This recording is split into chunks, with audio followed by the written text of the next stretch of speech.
Welcome everybody to our We Are All Peacebuilders seminar that we are running here in Rotary Great Britain and Ireland with many guests from all over the world as well as from our islands.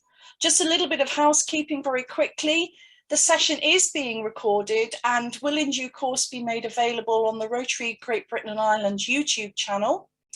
Chat is not enabled for participants, apart from in a couple of segments where we will tell you about that. You can, of course, put your questions and answers using the question and answer facility, and we will be having some panel session and other opportunity to put questions. Following today's session, we will be sending out an email to all of those of you that registered for the event with various resources and further information that you will be hearing about from today. So between now and 10:30, there'll be some basic introductions around peace. At 10:30 onwards, we'll be looking at some specific projects by Rotarians across the Rotary areas of focus. At 11, we'll be looking at the positive pillars of peace and how they can enhance what we are already doing within Rotary and ourselves within our own communities, or indeed within ourselves. Just before 12, we'll be looking at domestic abuse and protection of women and girls. A segment around, a very small segment, I'm afraid, around the Ukraine and the situation there, before we introduce a fantastic speaker, Phill Gittins from World Beyond War. 12:30-ish, we'll have a panel question and answer session, and we are intending to finish promptly at 1 o'clock. No coffee break, so please stick around, just nip off when you need to, but we hope that you'll stay with us throughout. So, I'm Jannine Birtwistle. I'm the Peacebuilding and Conflict Prevention Specialist from Rotary Great Britain and Ireland, and I'm absolutely delighted that you are joining us this morning for our inaugural Rotary Peacebuilding seminar here in Great Britain and Ireland. I will be introducing you to our speakers as we go. But for right now, I would like to introduce our first speaker. For many of you, he will not need any introduction. It is Steve Killelea. Steve is an amazing human being. He is a very successful businessman, a huge philanthropist, and he is recognized as one of the world's top 100 most influential people on reducing the onset of armed violence. He is the founder and executive chair of the global think tank, the Institute for Economics and Peace, and you're going to hear more about that. He really has reshaped the entire concept of peace, and Rotary has partnered with him and is continuing to partner with the Institute of Economics and Peace to help address the root causes of conflict. Peace starts in each and every one of us as individuals, and that together we can make a difference. So let's just hear from Steve. It's really good to be here at your inaugural peace conference. I can't tell you how good it is, and I'm coming in from Sydney, Australia. So to start it off, what I thought I'd do is just hit with probably a pretty macro view of peace. So if you look at the universe today, it's estimated there are 600 sextillion solar systems. Just to put it in perspective, that's 6 with 29 zeros after it. And we live in one of those solar systems. In fact, our solar system, our sun, is a third generation star. And the two solar systems before it finished with cataclysmic explosions. In fact, all of us are simply made up of stardust. Now, if we start to look at life on the planet, what we see is that for all living creatures to exist, they have to eat other living creatures. And what can be more violent than that? Think also that sun exploding. All life in the end disappears. So that makes a really profound question. Why is there the concept of peace? And so I'm not even going to try and answer that. I think it's something which we all can ponder on. Some people would see it as an evolutionary process about bonding and about protecting the group identity and propagating the genes. Others would see it as a spiritual dimension. But still, however we see it, it's something worth pondering and thinking about. So my own journey to peace is actually really quite accidental. I started up, after sort of being in business and setting up a couple of successful IT companies, I set up a family foundation, worked with the poorest of the poor. And as it turned out, the poorest of the poor, mainly in conflict zones. It would have been about 18 years ago now. I was in northeast Kyiv in the Congo, which is one of the more violent places in the world. And I was walking through there and I started to think, what are the most peaceful nations in the world? And was there anything I could learn to bring him back into the projects I was doing? And it was just a fantasy question. Searched the internet, couldn't find anything. And that's how the Global Peace Index was born.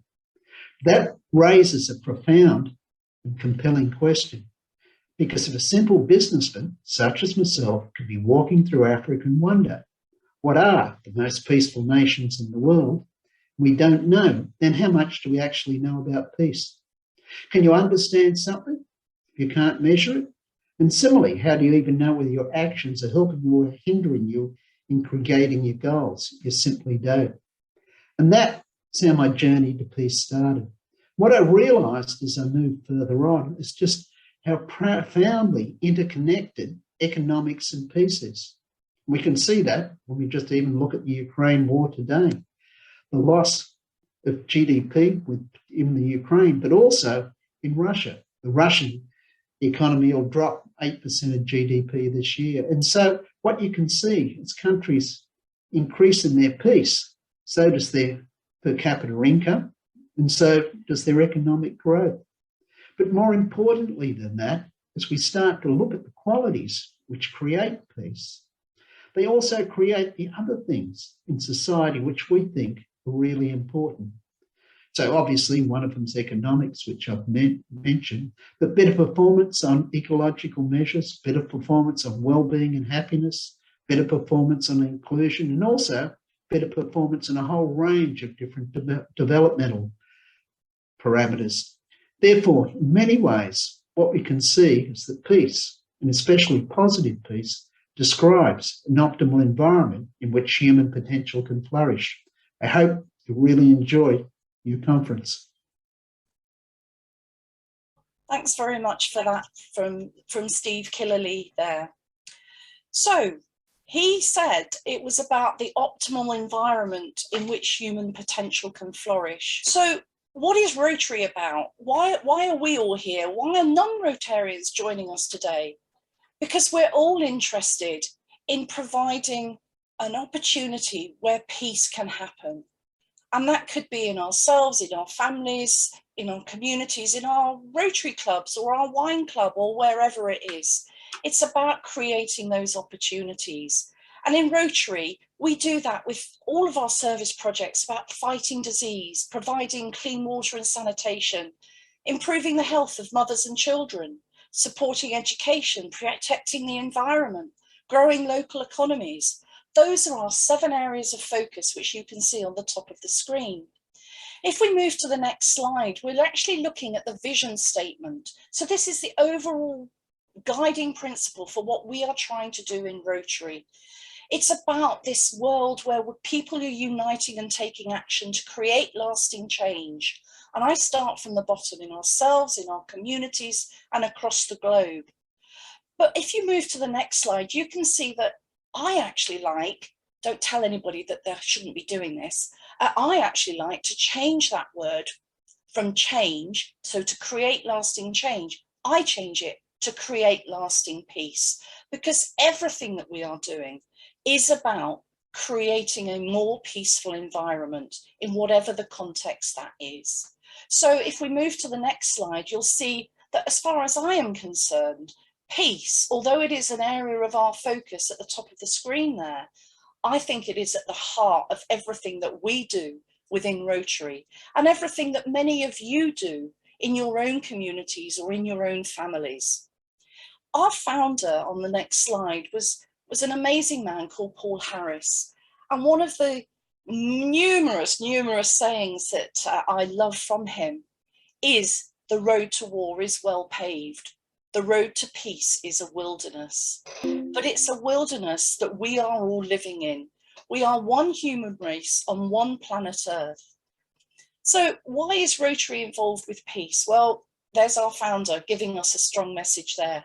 And if you move to the next slide, I just want to give you some other quick examples around it. For instance, in the Rotary International Convention that happened in Havana in 1940, there was a resolution passed called for freedom, justice, sanctity of the pledged word and the respect for human rights. And that subsequently led to the United Nations Declaration of Human Rights. At a conference in London, Rotary conference in London in 1942, clearly in the middle of the Second World War, we actually managed to gather ministers and of education and observers from many parts of the world who were actually seeking refuge in the UK at that time. And their discussions ultimately led to the formation of UNESCO, because they were talking about how can we promote cross-cultural understanding to avoid future conflicts. Rotary in the United Nations has had a long history, right from before the United Nations was formed. And even today, we have a very strong Rotary representative network, which consists of Rotary International, just Rotarians like you and me, representatives to the United Nations, to its specialized agencies like UNESCO and to other related organizations. We've got the Rotary Peace Centers. You know, we were world leaders in creating specific programs and scholarships around peace at our Rotary Peace Centers. There's so many things. There's a menu for all of the things that we can do around peace, but actually it's all around the things that every one of us does in our clubs, in our communities, and together internationally. And for instance, we've got the Rotarian Action Group for Peace, the RAG-FP. There's many, many other things. So if we move to the next slide, I think that Rotary and our areas of focus are so closely linked with the United Nations Sustainable Development Goals and to the Institute of Economics and Peace and their 8 positive pillars of peace, which you will hear much more about as we go on in the morning. And I just want to leave you, before I introduce you to the next segment, with a quote from our President nominee for Rotary International globally, who actually is from Great Britain and Ireland, from Scotland. If we could move to the next slide. So from Gordon McAnally, I will read this. I don't normally read what's on a slide. Never forget, peace is much more than the absence of war or armed conflict. Peace is freedom. Peace is healthy children and adults. Peace is clean water and sufficient food. Peace is education, human rights, dignity, clothing, housing, and concern for mankind. So, as we leave on that, I would like to actually introduce a couple of our other speakers for today, our co-host, Nicki Scott, who's a Rotary International Director.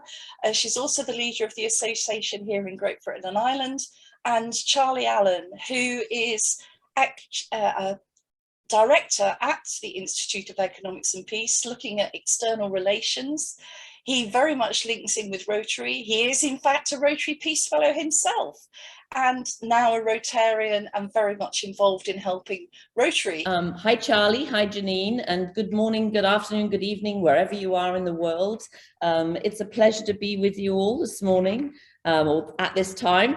And I think, Jannine, I'm so excited you've put this seminar together, and so excited about the caliber of speakers that you're bringing to the table.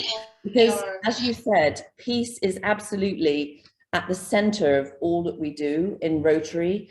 Our original mission was defined as providing service to others to promote integrity, advance world understanding, goodwill, and peace through our fellowship of business, professional, and community leaders.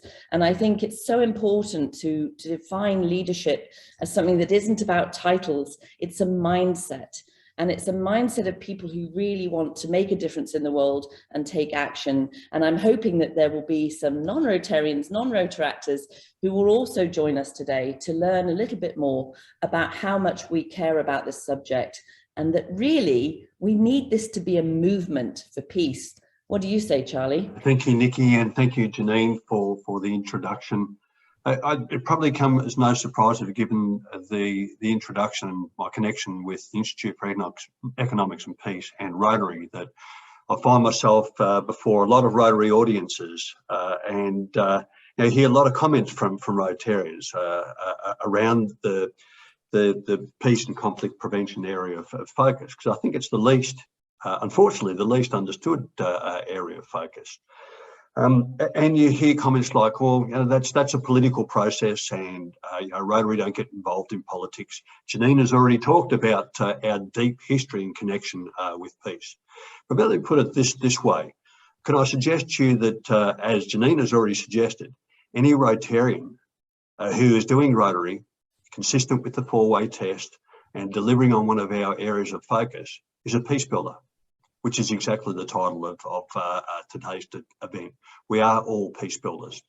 However, today we'd like to dive a little bit deeper into the peace and conflict area of prevention and area of focus, and give you some more ideas about how you can engage in this particular area of focus. Thank you. Yeah, so Jannine, just to piggyback off what Charlie said, I think what we really would love to achieve today is to take what can often be seen as something that's way too elusive into a very tangible, practical end result that people can literally start later today or tomorrow and say, I know what I'm going to do next. Absolutely, Nicki, and that is exactly what this is about. This is about making it something that we all get, that we can all work together on, and we can actually make a difference straight away. So thank you both for that.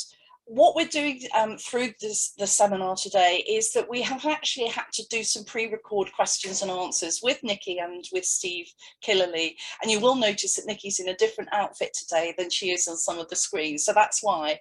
And what I would like to do now is introduce the first question that one of our Rotarians, Joel Weaver, will be putting. But we need to think, actually, what does peace mean to each of us?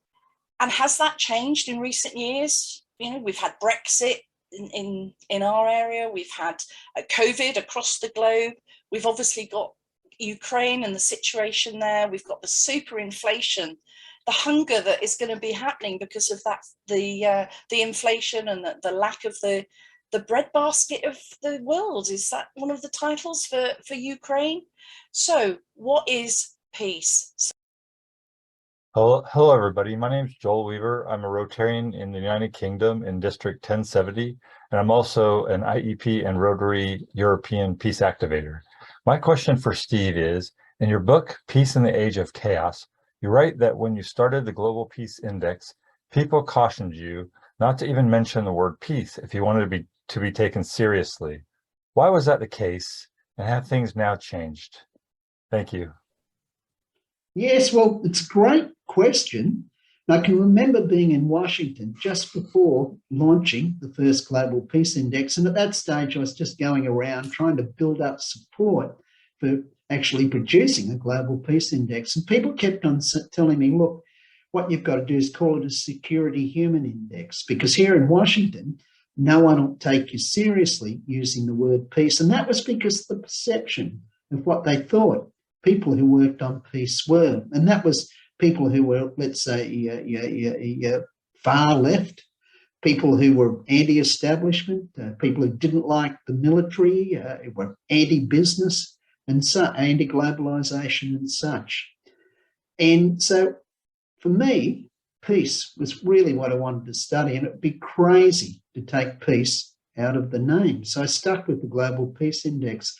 But a large part of it, for me, was really taking the concept of peace and really pulling it into the centre ground so people could realise it was something that was tangible, something that was achievable, and something which came with really practical benefits. And that you can see from the relationships between peace and economics and the development of positive peace, which is a framework for going about developing societies or even simply analysing a project which one wants to do. So Nicki, there's a number of people here today that aren't Rotarians, but there is something that we call our Council of Legislation. And within Rotary, each club on their constitution has 5 avenues of service. There was a recent fundamental decision, wasn't there, at about what those 5 avenues of service. Can you tell us about that?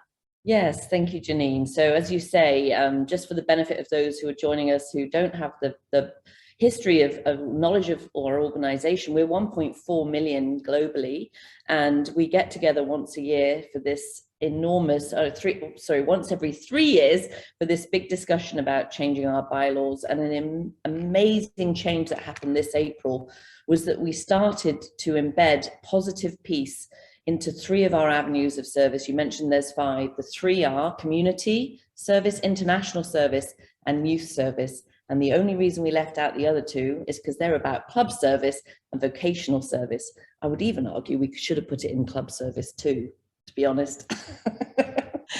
Absolutely, Nicki. And I think, you know, the more that we can actually look at what we are doing, whether you're in Rotary or not, whatever it is that you're doing, around the positive pillars of peace, you know, we all want a better world. We all want our own worlds to be different, whatever that is, however small or however big our worldview is.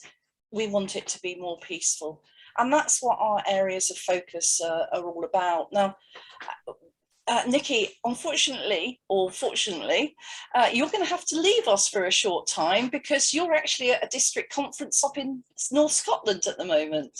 I am, and I'm sorry I'm going to have to tear myself away for a little bit, but I am also grateful that I can do both, because this is very important to me, Jannine. And you know, we were recently, as an international organization, all gathered in Houston, so we do get around all sorts of places, but there was a peace conference before the convention in Houston, and a couple of things, if I just have 2 seconds, I would just love to share that came out of that peace conference. We are creating environments where peace can thrive.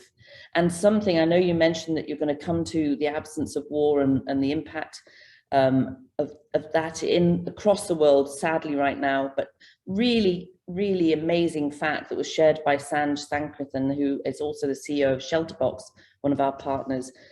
He said, if displaced people were a nation, they would be the 14th largest country on earth. 4 million of the refugees are children, and over half of the children are from Ukraine. And I think sometimes we just think that what we're witnessing, we get lost in the magnitude. We've really got to just break this cycle of indifference and start this movement, as Sanj called us to action. So lovely, all the best as you go forward. I will look forward to catching up on YouTube with what goes on in the middle, but I'll be back later. Thank you, Jannine. Thanks very much, Nicki. And young people really care about this, folks. You know, this is about young people. And Rotary, the family of Rotary, you know, we have Rotaract, which is actually alongside Rotary, it is part of Rotary International. And we have programs like Interact and Rotary Kids and all sorts of other things. Well, I'm absolutely delighted that some of the questions for Steve and for Nicki have actually been put by a member of our small team that we have here in Great Britain and Ireland for peace, and this is Martina Lastikova, who is the social media officer at Rotary Great Britain and Ireland as a volunteer, I hasten to add, and she's a member of the Bristol Rotaract Club. She's currently living in Växjö in Sweden and is about to start a master's in peace and development work. So she's going to be asking the next question for Steve. Why did the Institute of Economics and Peace want to partner with Rotary? Well, Rotary is a great organisation, and I'm sure all your members know this, but you're the largest civil organisation in the world. You consist of about 35,000 different clubs and about 1.3 million members. And also, just when you look at the philosophy of Rotary, it's a great philosophy. It's really about getting into the local communities, working and helping to develop the local communities. So I guess one is the reach you had, but two was just the philosophy of Rotary, and it was really, in some ways, a little bit by accident we got going. So I did a trip and called into Rotary in Everston at one point there, and lo and behold, you've got a global board meeting on. So I said, oh, you want to give a presentation to the board? I said, sure, why not? So I went in, gave a presentation to the board on the work, and then had lunch with them afterwards, and there was just a clicking. They really got what we did. And look, I really formed some friendships there which still remain to today, such as with John Hugo, for example, and many others as well. And so also, I think the other thing too is, particularly with our work, particularly the positive piece, it fits very, very well in with the philosophies of Rotary, and then for the ability now to be able to actually incorporate it just within the community projects which Rotary's doing. So as Steve said just then, it is about the community projects, and that community starts at home, it starts on our own back door, it starts in our village, our town, our city, wherever we are. And we also need to think about the wider community as well. And remember that that community is made up of a huge diversity of people, of ages, of genders, of religions, of cultures, whatever it is. But we are ultimately one human race on one planet Earth. So much of what we are wanting to achieve, or I certainly do, and I believe many of you do, if not all of you do, is that we leave a legacy of people feeling better about the world, that we're leaving the world in a better shape. Martina, let's go back to her and another question for Steve. There is a Greek proverb that a society grows great when old men or women plant trees in whose shade they shall never sit. How does this apply to peace building and development? Yeah, sure. That's a great proverb. I love it. I love it. And it's a bit like thinking about the future, isn't it? It's so like, do we live and consume everything around us, thinking only in the short term and only about ourselves? Or do we have a vision of what humanity can be, a vision of what the future might be for our kids, and then build towards that? So for me, when I look at it, it's a story of vision. It's a story of future planning. So what happens, let's say, when we look at it from a peace perspective and we look at a shriveled heart only think about yourself, what you can get and get for yourself. There's no thought about sort of what your legacy is for the future. But then expanded heart, a little bit more compassion, a little bit more love maybe. What happens then is you do think for the future, a bit more vision, a bit more foresight, and that's where you build a tree which will provide shade for the generations to come in the future. Well, I'm a massive fan of this proverb too. You know, I'm a big fan of trees. I've got my tree earrings on actually, because I think there's so much we can learn from trees. Trees communicate underneath the ground, and they look out for each other, and they create their own thrival and survival network. So it's wonderful to how much we can learn from trees, but I think it also talks about the long-term sustainability, and it makes me think of that other phrase about when's the best time to plant a tree. Well, it would have been 100 years ago, and the next best day is today, because it is, you know, Rotary, our vision statement is about creating lasting change. And even though that sounds so enormous, and sometimes, doesn't it, Steve, the concept of peace sounds so enormous, but what we can break it down is to something as simple as planting one tree, something as simple as helping young girls go to school, helping them with menstruation issues. I was privileged to be involved in a grant in Zambia and took my children out when they were 11 and 13. And they couldn't believe what it was like to be amongst children who didn't even know when they were going to get their next meal. And at very simplest terms, it's about meeting those basic needs one little step at a time towards a long-term sustainable impact. Very much in our projects, we need to not just think about what are we doing, what's the activity, or what's the immediate outcome, but it's the longer term impact. Taking the concept of menstruation and helping girls get to school, part of our Empowering Girls project, which I know Jannine's very involved with as our ambassador this year under President Shaker's initiative, Empowering Girls. If we think about what's the impact, those girls get to have an education. Those girls then can go on and possibly have a small business and contribute to the economy and employ others, and the impact is enormous of how many lives can ultimately be touched. And I take business, but it could be nursing, it could be anything. So let's look at what the long-term measurable impact is, and let's celebrate that. Let's share those stories of how we're creating impact. Absolutely. Let us do share stories, and some of the stories we're going to share by looking at examples from each of our areas of focus of projects that clubs here in Great Britain and Ireland have actually been involved in. Some have already happened, some are going forward at the moment. Nicki mentioned about empowering girls, and I'm absolutely delighted that I'm going to be continuing as an Empowering Girls Ambassador going forward as well.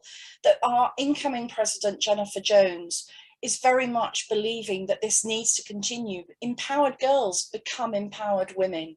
And Gordon McAnally, it is so closely linked with what we need to be doing and continuing to do, because we've been doing it for many years, but it's putting that emphasis on it. It's looking at things through those positive peace lenses, those pillars of positive peace.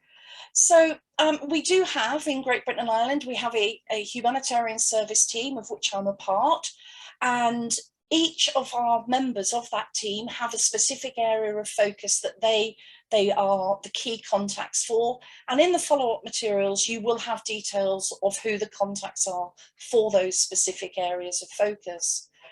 But one of the things that we do through Rotary is we have our own charity called the Rotary Foundation, one of the best charities in the world.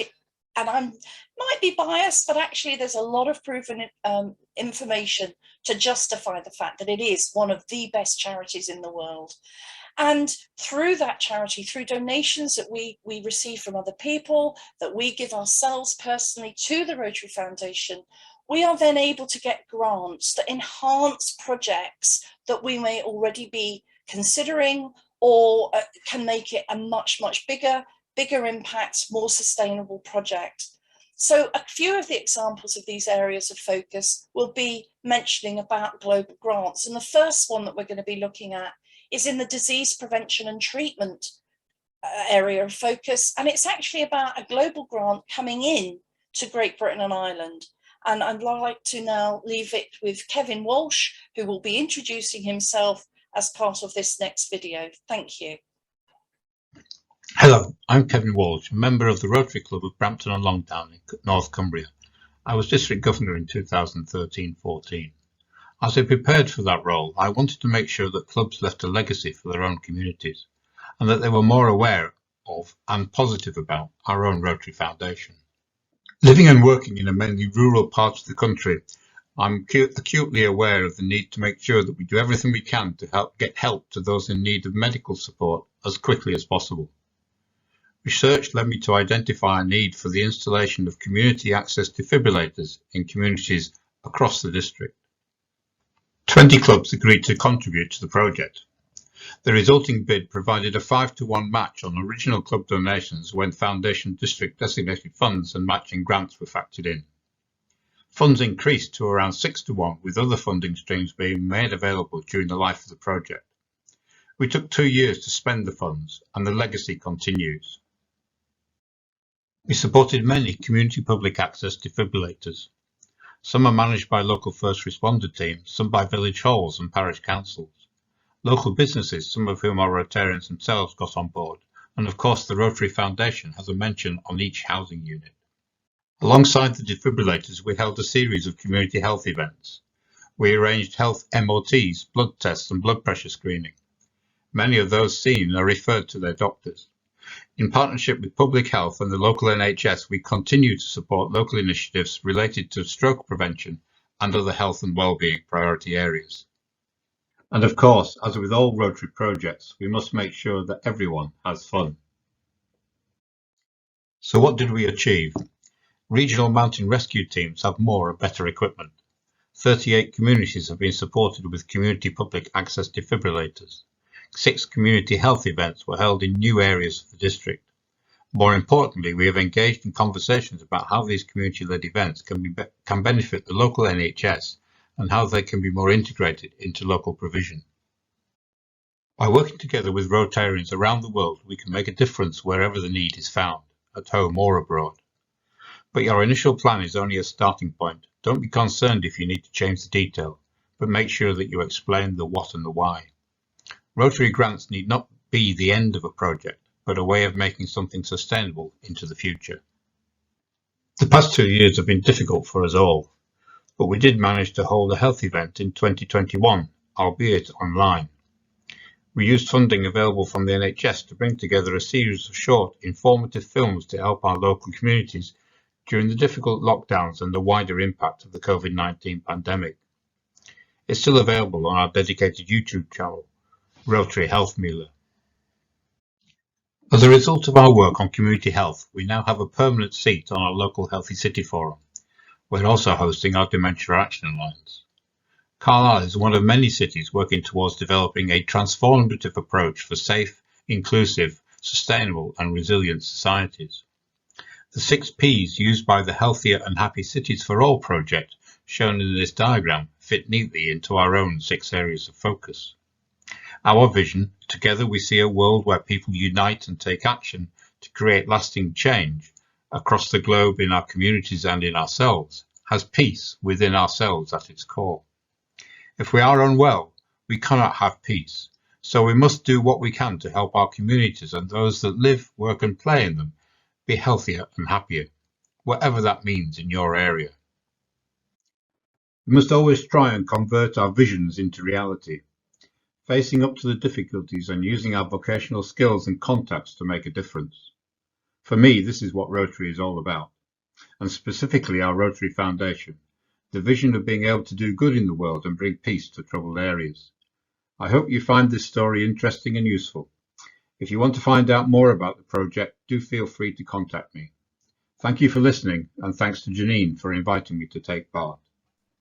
Thanks very much there, Kevin. And disease prevention and treatment, I mean, one of the aspects that Kevin mentioned, and is very much part of this, is about mental health. You know, that peace starts within ourselves, and the mental health situation across the globe, if you look at the latest report that's come out this last week from the World Health Organization on the World Mental Health Report, you know, we have our own Rotary Action Group for mental health. Darren Hands is an amazing Rotarian that's really making a difference here in Great Britain and Ireland and globally.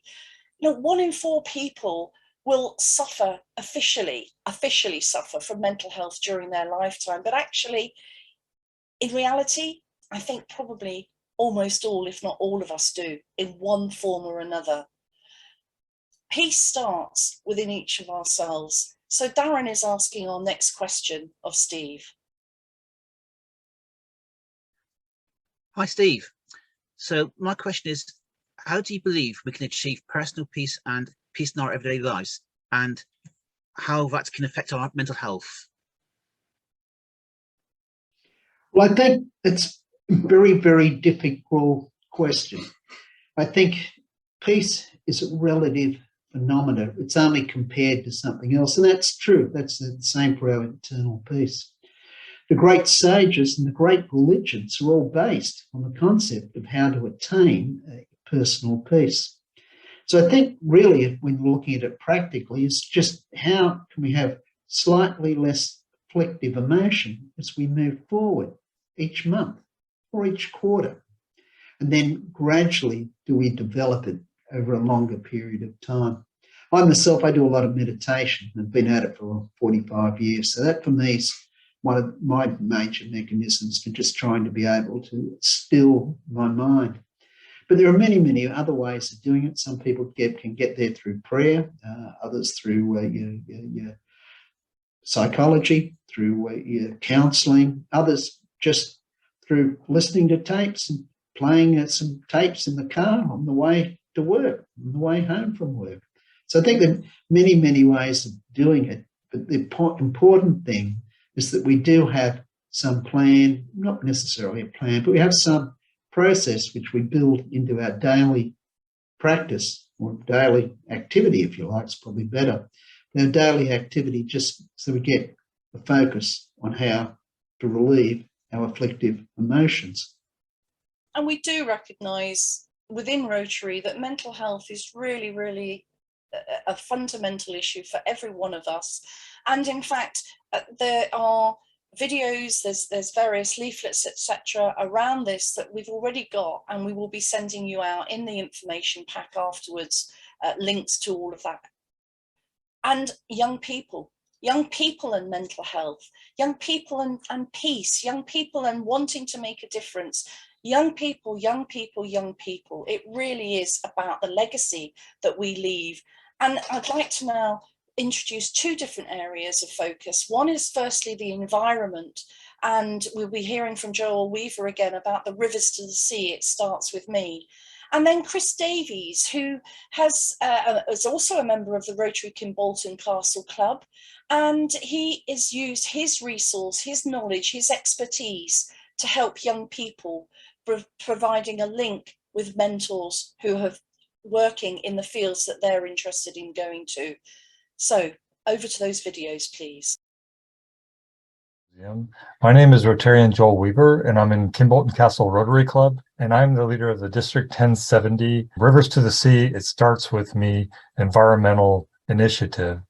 This started about 3 years ago, and it was designed to help us try to address the issue or the challenge of plastic waste, single-use plastics, particularly as it is found in our rivers and the oceans. I'll give you a quick overview with slides and show how this relates to peace and the SDGs, and also just finish up with how it links to the environment as well.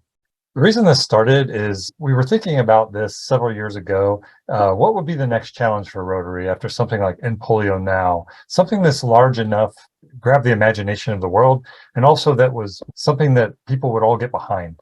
Well, the plastic challenge was definitely one of these type of issues. And so we considered this and thought, well, maybe this could be something that would be a new large project for not only our district, but also Rotary International. So in 2019, we struck up an agreement with Plastic Oceans. They have a film called The Plastic Ocean, which is fantastic. We screened that in my local club, and some other clubs now have done the same. And it's sort of got a good discussion between all ages and all walks of life.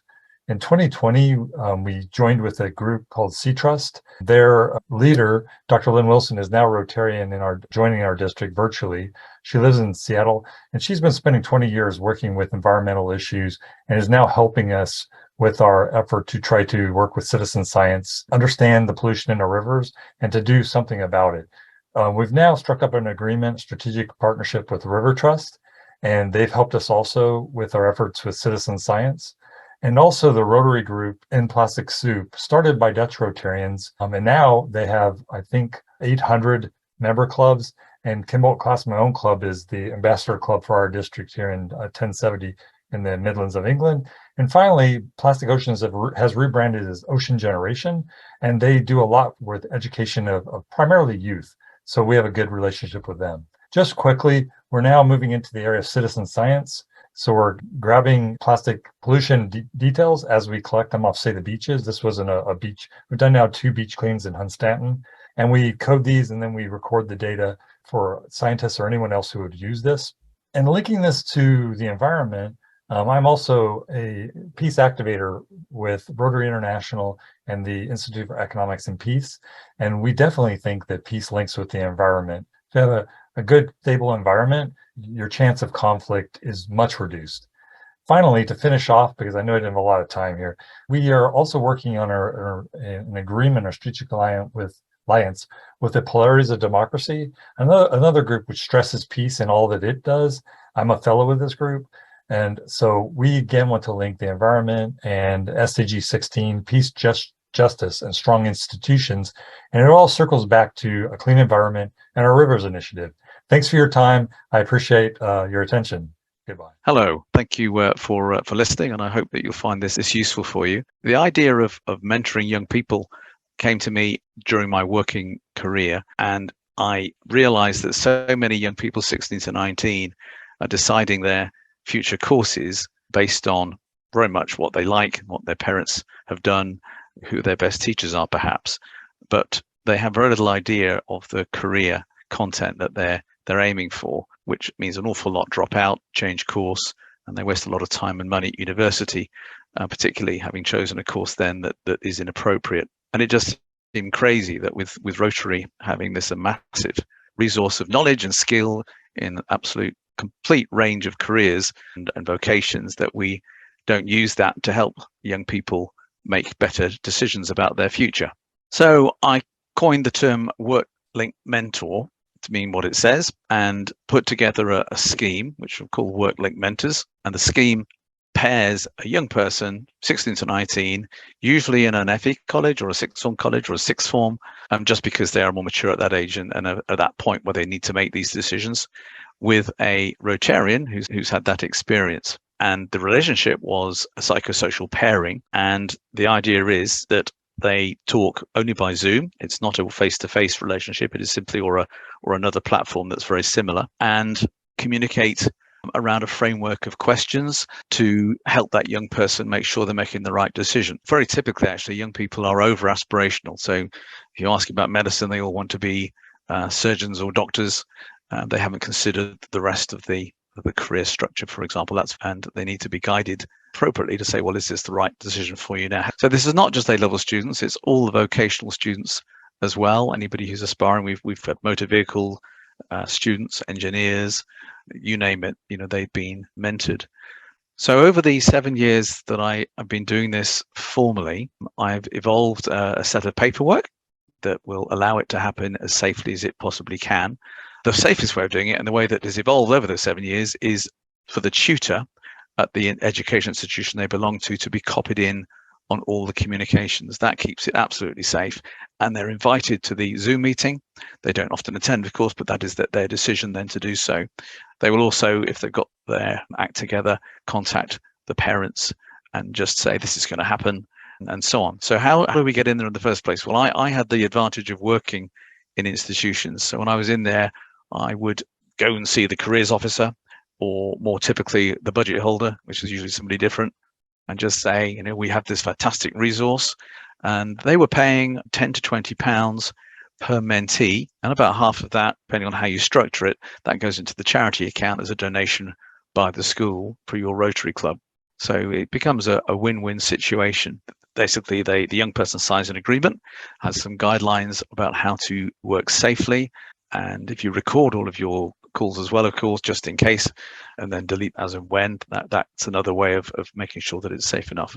It's for the young person or the student are that they have somebody who they can talk to outside of the school. And very often it becomes a slightly broader psychosocial caring relationship, in that you're interested in them. You might provide a reference for them at the end of that particular time, and you will no doubt be able to refer them on to other Rotarians who've got better knowledge of a particular aspect of a career. And the other benefits, I suppose, for them are that if they want a CV checking or a letter for an employee checking, you can do that as well, although very often the teachers will take that role on. So you can see the kind of framework for it. It's been very successful over the years. We've looked after about 430 students in this way. We've raised about £1,500 for charity and used 66 mentors across 7 clubs in our particular district. Very happy to help. Give my email verbally now, but I'm sure Jannine will let you have that. So my email is chrisdavies30@tiscali.co.uk.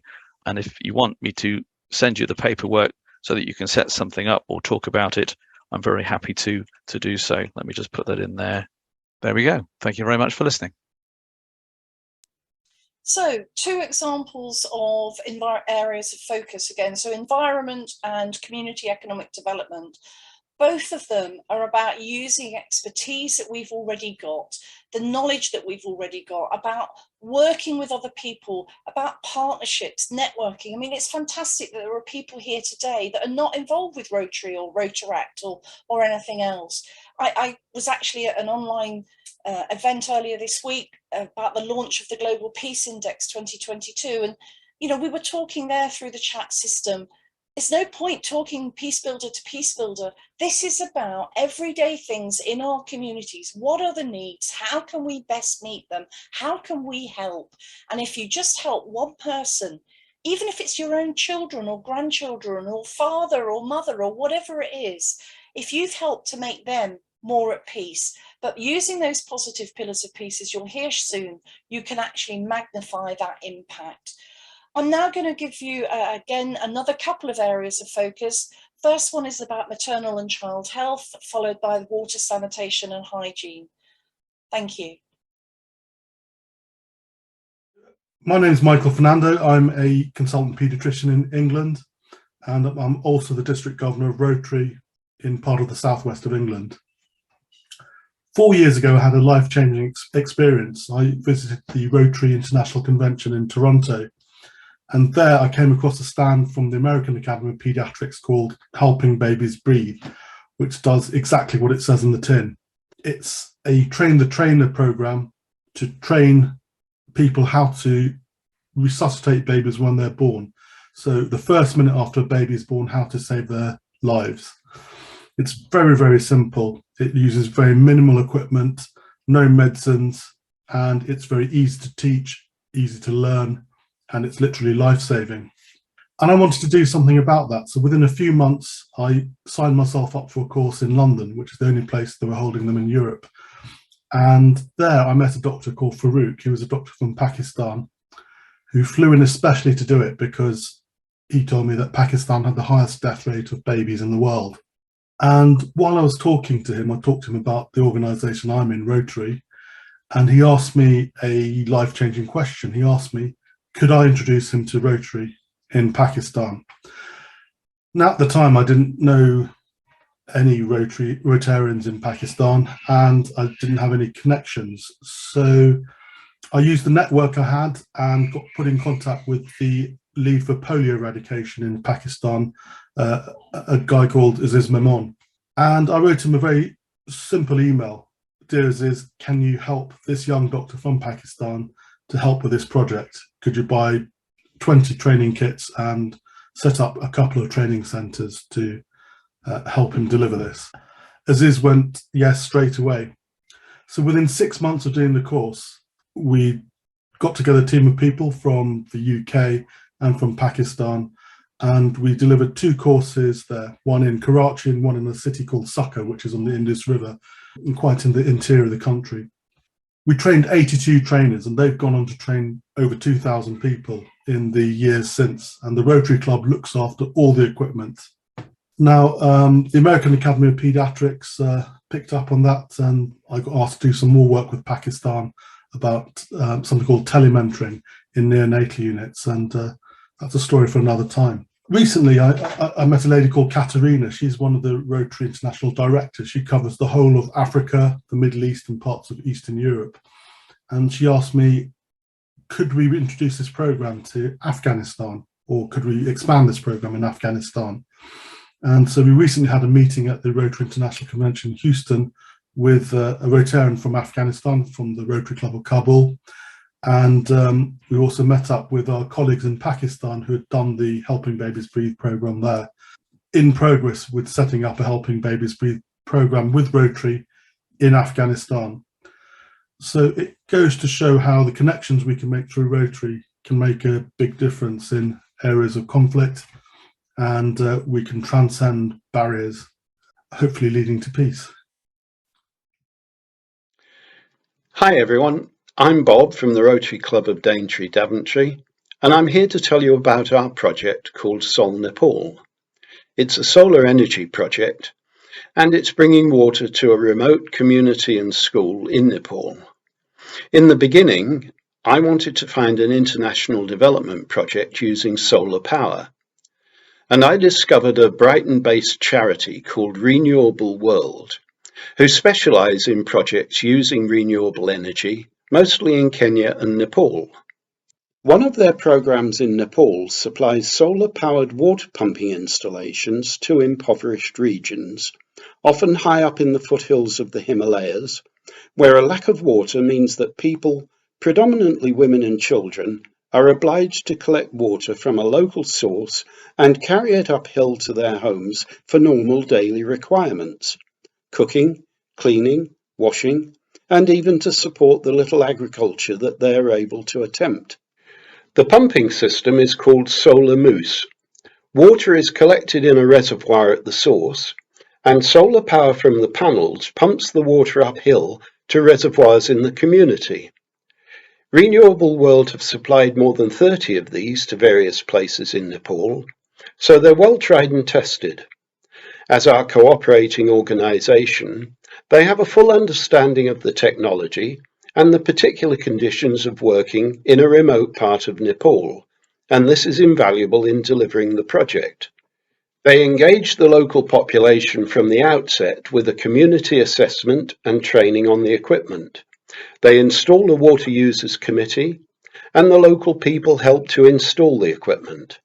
As well as working with Renewable World, we have a Rotary partner club in Nepal who will ensure the effectiveness of the installation and the ongoing wash training with the community and school.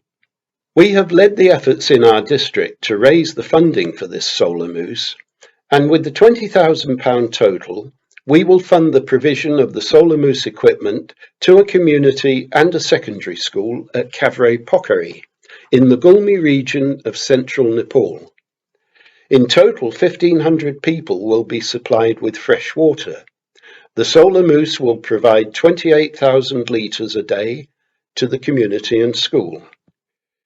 Renewable World, like Rotary, follows the aims of the UN's 17 Sustainable Development Goals. They assess the exact needs and expectations of the local population, and the people are involved in the planning and execution of the project. In many respects, the 17 SDGs align with Rotary's 7 areas of focus. Our project started as a renewable energy project, and since it pumps water, it's also a wash project. It has then become an environmental project, both to acknowledge the extraction of water and its results, and also to govern the treatment of effluent. So how would it relate to peace and conflict resolution? In my view, it comes down to one word: cooperation. As well as sustainable energy, I'm committed to international development, which I believe relies on cooperation. We are working with Renewable World and the Nepalese Rotary Club, but the success of the project needs the cooperation of the local community. They have to see the project as a venture between us as the providers and them as the recipients. There's one last point to take from this project. Our club has a Rota Kids group in a local school, and they've taken a great deal of interest in our project, making models to understand the solar mousse equipment and also to study Nepal and its people. What better way to foster international cooperation than to encourage this level of understanding from an early age? It's what peacebuilding is all about. Thanks everyone for the opportunity to talk about this, and I hope you've found it of interest. To 2 amazing Rotarians making a difference. And you know, I hope you're really getting the point here that everything that we do is really interconnected within our communities. You know, we need to partner with each other, whether we're in Rotary or not, whatever it is that we are doing, and we need to be meeting real community needs. And the only way you can do that is by involving your community. What do they want? Not what do you think they want? What do they want? They need to be part of the process. So now we'll have 2 more about basic education and literacy, and that's with Peter Doughty on the international team for the Rotary District covering Cumbria and Lancashire. Unfortunately, he was not able to do his video for us, but I did spend some considerable time listening to the amazing work that they have been doing, helping with a global grant project in Malawi with Mary's Meals, where over half of the children die before they reach 5 years old. And what they've been able to do to create 15 village centres, places in the middle of nowhere, with facilities for basic education and literacy from newborn through to 5 years old when they move into their school. And then we will be hearing from Niamh Flynn, who is an honorary member of Raheny Rotary and is currently undertaking a master's degree in international development at Maynooth University. And there will actually be an annex in your resources that follow of her presentation, including the annex that she refers to at the end, but we are not sharing with you today. Thank you. They had virtually no education. Even if they did survive beyond 5 years old, they weren't strong enough to go on to primary schools. Help to create these centres where they could be looked after during the day. They could have basic education, basic literacy, they could be nurtured. How could Rotary make that happen? Working with Mary's Meals, but also with another partner organisation that was going to build the centres, Rotary successfully applied for a global grant from the Rotary Foundation, and Rotary agreed that they would equip these centres. Facilities, the toilet facilities were very, very poor, and they simply weren't safe.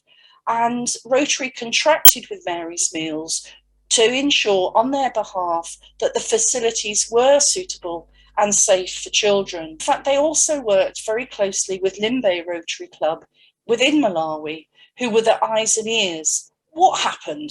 Well, not only did they provide these buildings, the water, the equipment, basic literacy aids and equipment for 0 to 5-year-olds, but through the grant programme, they were also able to arrange for middle-aged women in the local community who had no work, who had pretty difficult life. Many instances, they were subject to verbal and physical abuse by partners. They were regarded as pretty much worthless.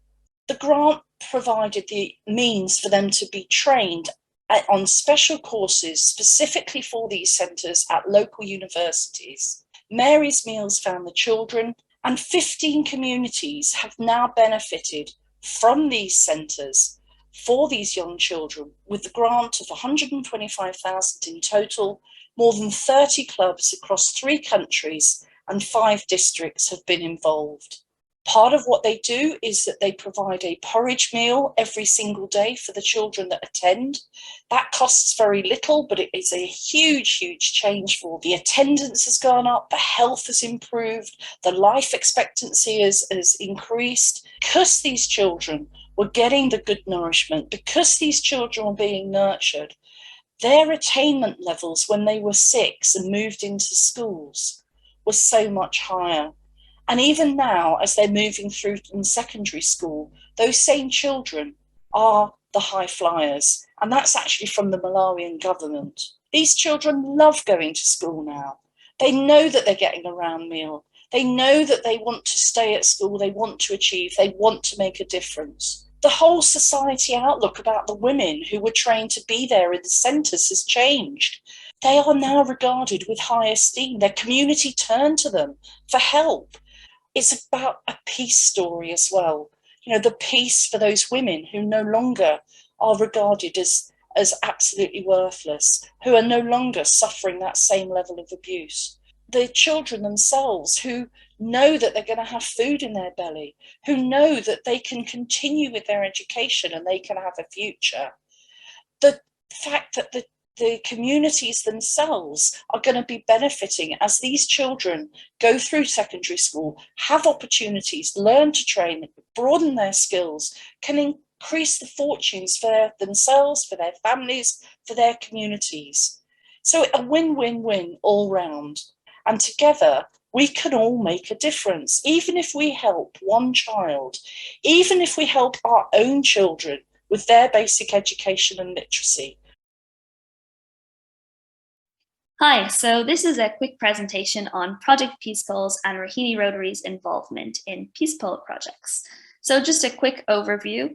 May peace prevail on earth is the message that Mr. Goy wanted to send to all of us with the invention of peace polls. He believed that peace comes from within, and with internal peace, thereafter comes external peace. So in a sense, we become peace. Feel peace, think peace, make peace is the message that I want to send with this presentation, Rotary, as far as it can go. So feel peace is the peace with inside you, and move that to your mind and how you think about peace, and then into your actions and how you make peace. A quick few points that I'm going to let you pick one out of and to share with your fellow Rotarians at the end of this presentation. I hope you got to pick one that's interesting and you got to share later. Just to let you know that peace polls are all across the world. You may know that already, or it may be a new fact to you. There's over 300,000 peace polls across the world. So Raheny Rotary have focused on using the peace poll as an educational tool. And so we have planted ones in different universities across Ireland, as you can see in the 2 pictures on the right there. Peace polls are reminders of what can be. So how do peace polls build peace?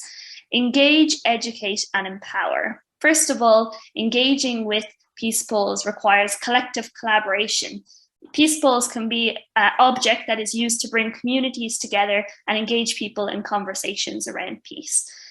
Education around peace and meaningful conversations around how to interact with each other and how to build peace amongst each other is a space that can be created around peace polls. And empowering people. Peace polls bring a sense of solidarity to our peace work. So thinking about all the different places where peace work is going on and how you can be part of that peace work. Choose peace, feel peace, think peace, make peace. So how are you going to go about it? Here's a step-by-step guide to get you started. Introduction, discussion, planning, collaboration, and implementation. As easy as taking steps upstairs. Introduction. So what is a peace poll? The first step is to introduce to your club what a peace poll is.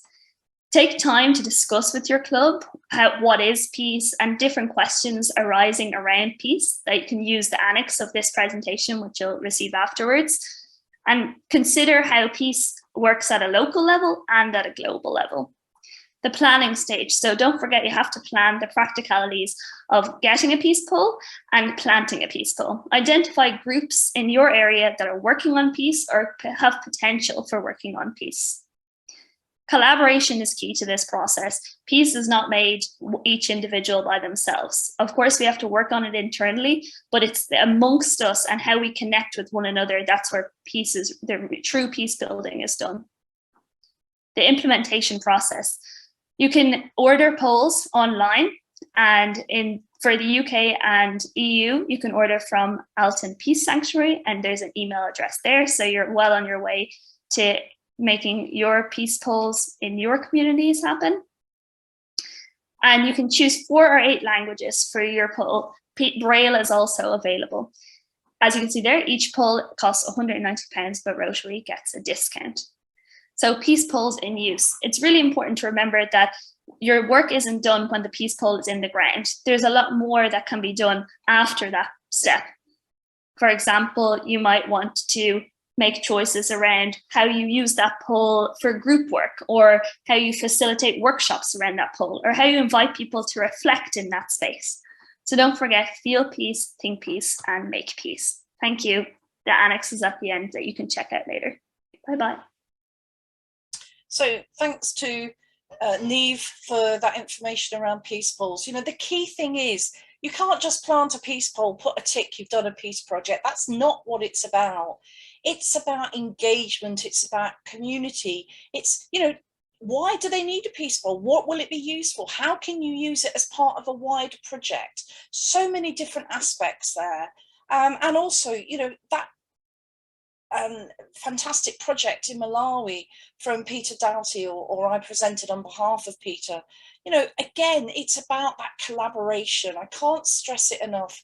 And what for me is really, really valuable, and we're going to be moving into shortly, is around how can we actually take that step back in whatever we're going to do, whatever project it is, whatever idea it is, and really make sure that we are looking at all of the different things that can make it the stronger, more sustainable, more impactful thing. And that's where I believe the positive pillars of peace, and using those as the lens of what we're going to be doing, can really, really help.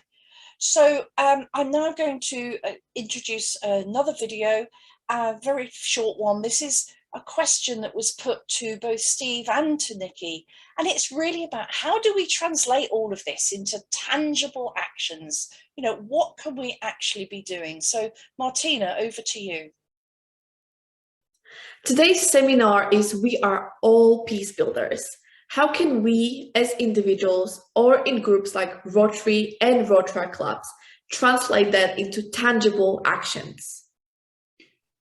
Look, there's many, many different ways you can be a peace builder, and some of them are just so simple. And I'll start with the simpler stuff and then build into the community work. But simply, when you go in to get a coffee, and you get a coffee from someone, smile at them. Say a pleasant word. be slightly uplifting, because that then has a flow-on effect. See, you're pleasant to someone, they get half a dozen people being pleasant to them. If they're in a little bit of a down mood, they'll pick up a little bit. And so these small interactions within society really, really mount up. The Dalai Lama once said, if you don't think a small action, something small, really matters, try sleeping in a room with a mosquito. Now, jokes aside, there's all sorts of things like that we can do in everyday life with our family. Just try and think for a second, where are they coming from with what they're saying? Is it an area where it can just pull back a little bit? Emails, and just dealing with the people around you. If you get an email which you think sets you off slightly, which I get from time to time, I just pause for a couple of hours before responding. I say exactly the same thing, but it's in a much more balanced manner. And that there's hundreds of small things like that we can do. Having a little bit of perspective on our inner self really helps. Just building our better emotions, the emotions we might associate with the better part of ourselves, like emotions of empathy, connectedness, and then how do we build that out into the community around us? So that moves us up to another level. So if we're consciously thinking about how to do that. And from then, when we're working, let's say in our local community and working through our local Rotary club, it's a matter then of saying, okay, well, I'm doing this project, and it could be for anything, could be building some swings in a play park for kids. Think about it from the perspective of, well, I'm doing this, and the outcome of this is going to create more peace. Or if you're starting a project, then you could use positive peace. Use the 8 lenses or pillars of positive peace to look at the project and think, well, how is this going to be, let's say, build better community relationships? How is it going to help with the flow of information through the society? And if it's a swing, it just might be that people come and hang around and talk to each other where they wouldn't have in the past.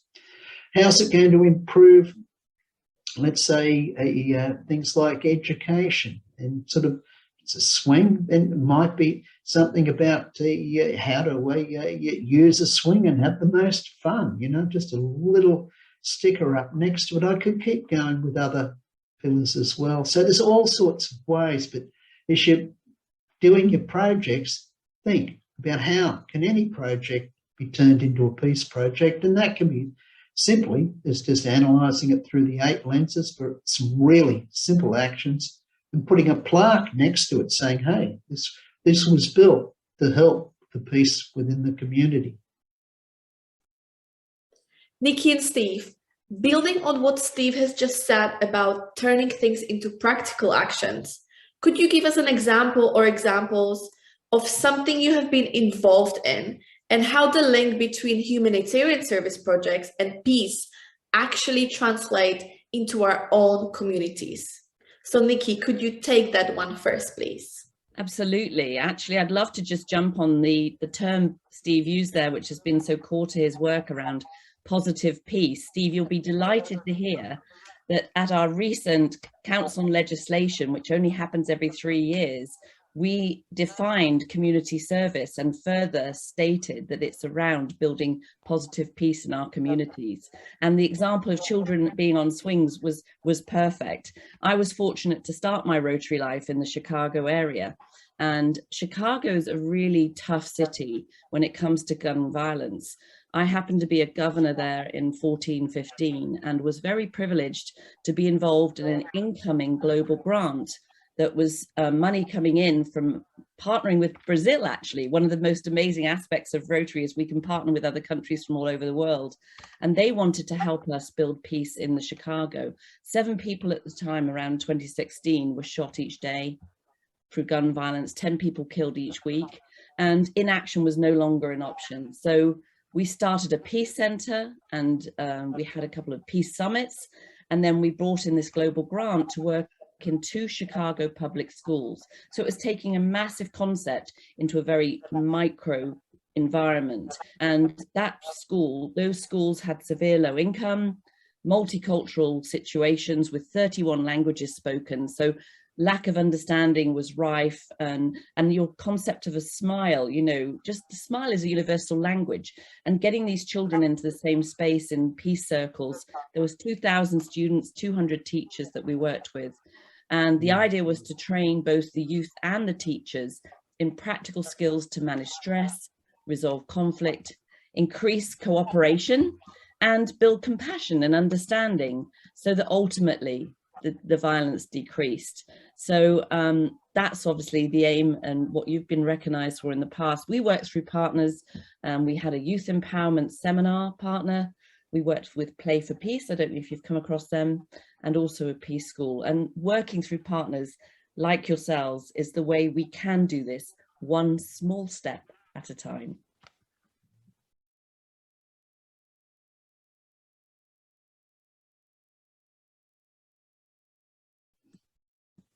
Gee, that's great. That was really just so good, Nicki. So what I might do is I might focus on 3 different programs, and all through Rotary. How about that? Although we have partnerships with many, many organisations, and I think in the last year I think we've done about 600, no less than that, 400 presentations globally, and I think we've done about something like 70 workshops around the world. But so through the Ethiopian, the Addis, the Rotary Club, we worked there with a couple of people out of the US and did an IEP ambassador training course to about 300 Ethiopians, who then went out and did over 150 different peace projects in Ethiopia. So this would have occurred maybe about 12 months ago at the height of the war in Ethiopia, which is still running now. And so we can see that that's just flown on to many, many different projects. And then out of a number of the members of Rotary in Nigeria, we've just in the last 3 months finished a training program over there, which is again another IEP ambassador training program, which involved, we had 1,000 people registered for the program.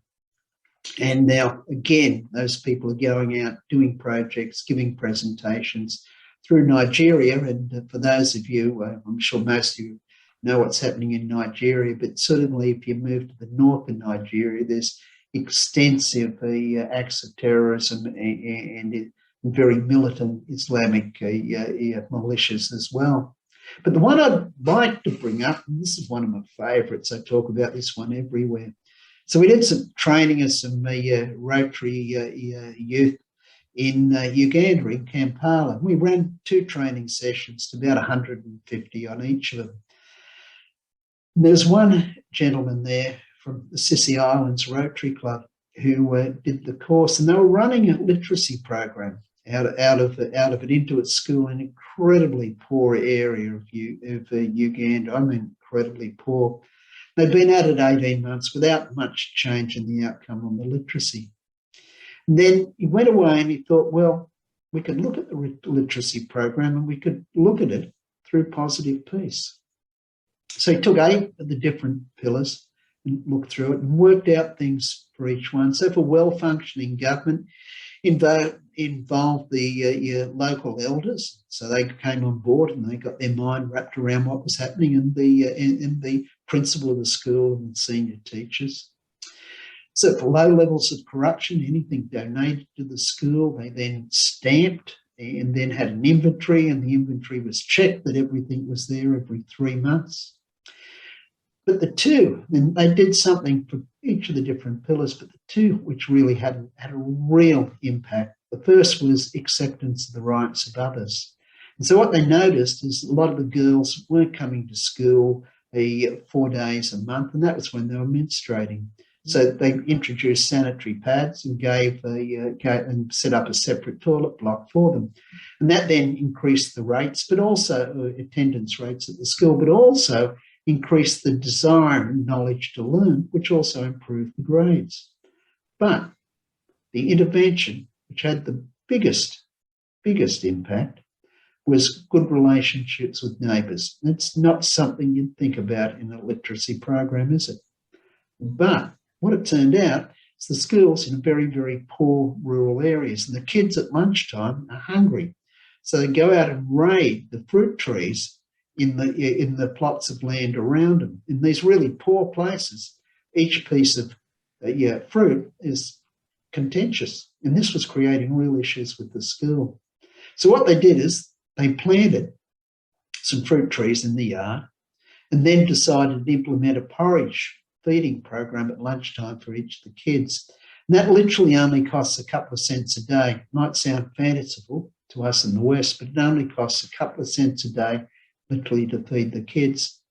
Now, what the outcome of it was is that where only 30% of the kids got in the top 2 grades in the district, it jumped to 60%.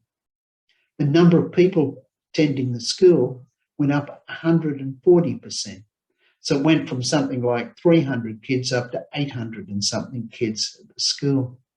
Now, what happened is another one of the pillars is free flow of information.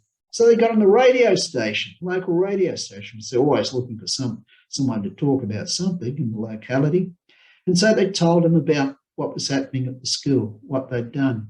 The parents then heard this and thought, wow, if we send our kids to school, now they're going to get one meal where they weren't getting a meal before. And what was happening is because the kids weren't getting the nutrients, their brains and attention spans were trailing off in the afternoon.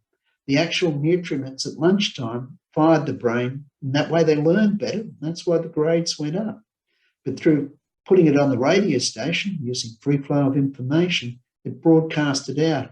And the parents then thought, well, if we send the kids to school, it's one less meal we have to provide for. Because in these really poor environments, the kids themselves don't go to school, they just have to go and actually find enough food to eat. Thank you, Steve, and thank you, Nicki. And I'd like to pick up and expand on some of the themes that have been discussed, and particularly focusing in on positive peace. Before I go there, I would like just to touch on the state of world peace, given that, as Jannine mentioned, the Global Peace Index, the 2022 Global Peace Index, was launched just a couple of days ago.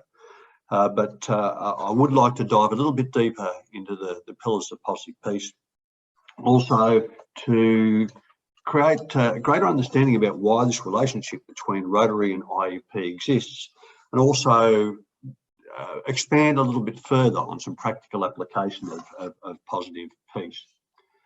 So you heard a little bit about the Institute for Economics and Peace and met the founder of the Institute for Economics and Peace, and really what is the organisation about? And, the Institute for Economics and Peace is a global think tank. It's an independent organisation. It's not linked to any political movement. It's not linked to any religious movement. And our funding stream is through Steve Killelea's family foundation. So that allows us to maintain that strong integrity of independence. You've probably got an understanding of what the mission of the Institute for Economics and Peace is all about. We're in the business of measuring peace. Not only measuring peace, but also measuring the economic value of peace, and also the reverse of that, the economic impact of violence. You're probably getting an understanding about why we do that work. It is so peace builders, people who are involved in peace building, in policy development, in social change, have real data that they can rely upon to have create influence.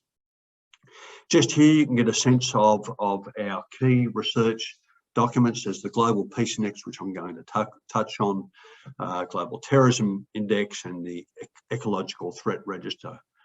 These products, we've been developing the Global Peace Index for 16 years now. So not only do we have that snapshot in a point in time, but also that longevity of data, now over a decade and a half of data to look at trends globally, or bring it down to local level, or bring it down to particular themes. So really powerful data sets for people who are trying to create influence or build policy. Okay, so if you're going to measure something, you really need to start with a definition. And the Institute for Economics and Peace, we use two definitions for our work. First of all, is that negative definition, being the absence of violence or the absence of fear of violence. And often when you ask people about peace, they'll go, oh, well, that's easy. That's an absence of war. I'd suggest that there's many countries that are not at war, but are far from being peaceful. So that negative definition of peace, the absence of violence or absence of fear of violence, is really having about getting an understanding of what are the broken bits within a particular country. What is far more powerful is that positive definition of peace, being the attitudes, institutions and structures that create and sustain peaceful societies. It's a bit like good cholesterol and bad cholesterol. So having an understanding about what is the good cholesterol and how to build on it is going to make us a healthy body. It's similar with peace. Having understanding about what it is, what are the factors that create peaceful communities, peaceful countries, is a greater way to create transformational change and build stronger, more peaceful communities and countries. So I mentioned, and Jannine also mentioned, that the 2020 Global Peace Index was released just a couple of days ago.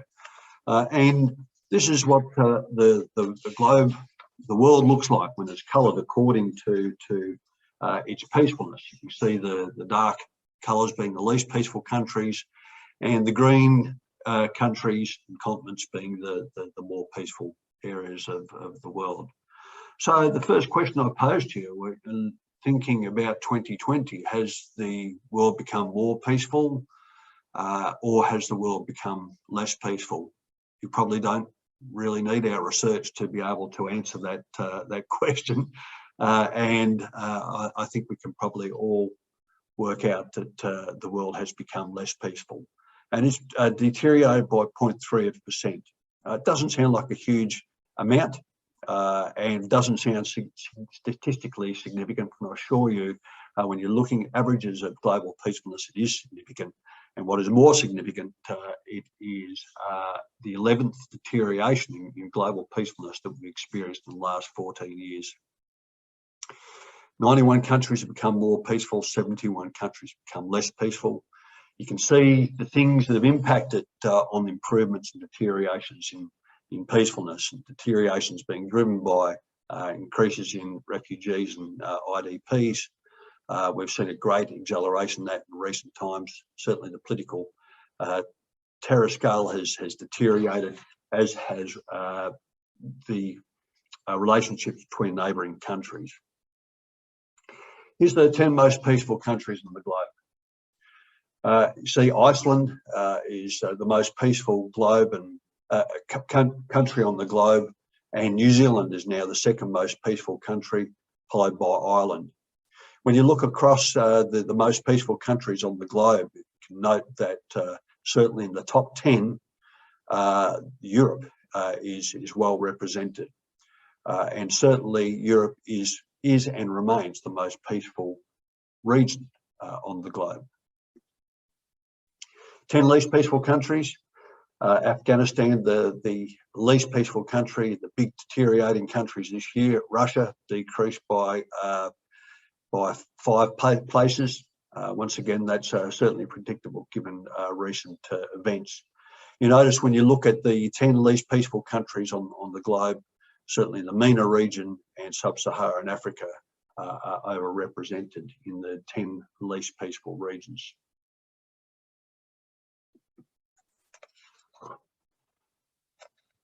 Most improved countries on the globe.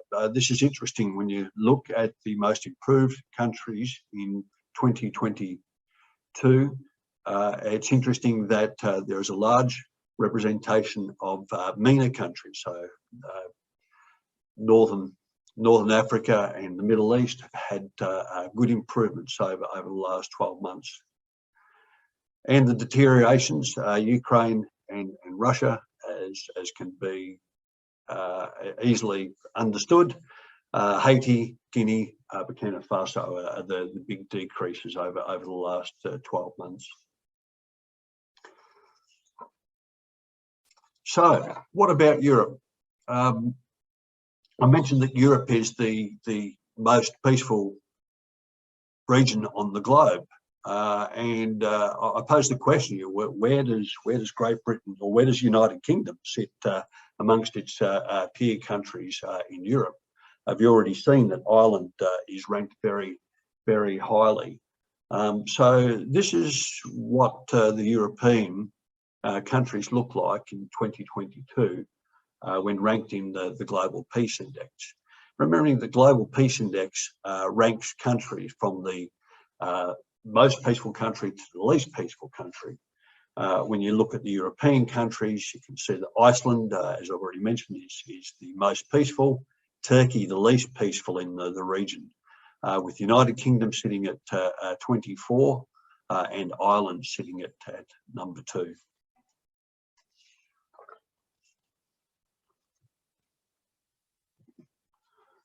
Okay, I mentioned before that we've been doing this work for some 16 years, so over a decade and a half. So it gives us the opportunity to look at trends. So I'll pose the question to you: how do you think the globe has fared over the last decade? Have we become more peaceful? Have we become less peaceful? And you sort of think of the events that have occurred over the last decade. It's probably unsurprising once again that the globe has decreased in peacefulness, and you can see that decrease there in the order of 3.18%. You'll note that 84 countries have become less peaceful, 77 countries have become more peaceful over that period of time.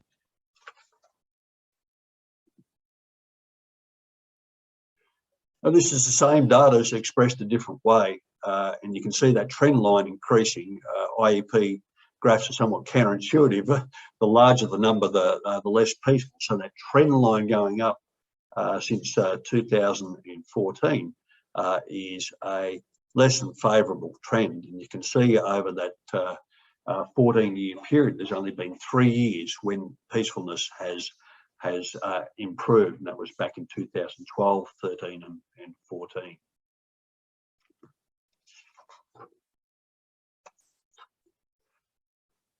And I thought I would include this piece of data also, because I think this is very concerning. You know, it's interesting when you look at the most peaceful countries and compare them, the trend line for the most peaceful countries, and compare that to the trend line for the least peaceful countries. You can see that the most peaceful countries continue to become more peaceful, and the least peaceful countries are dropping away at a far greater rate. So you can see this rising inequity in peacefulness. It's a bit like that old adage, you know, the rich get richer and the poor get poorer. It's pretty much the same with peace. We see that the more peaceful countries are increasing in peacefulness, albeit at a lesser rate, and the least peaceful countries are dropping away quicker, which is a disturbing global trend.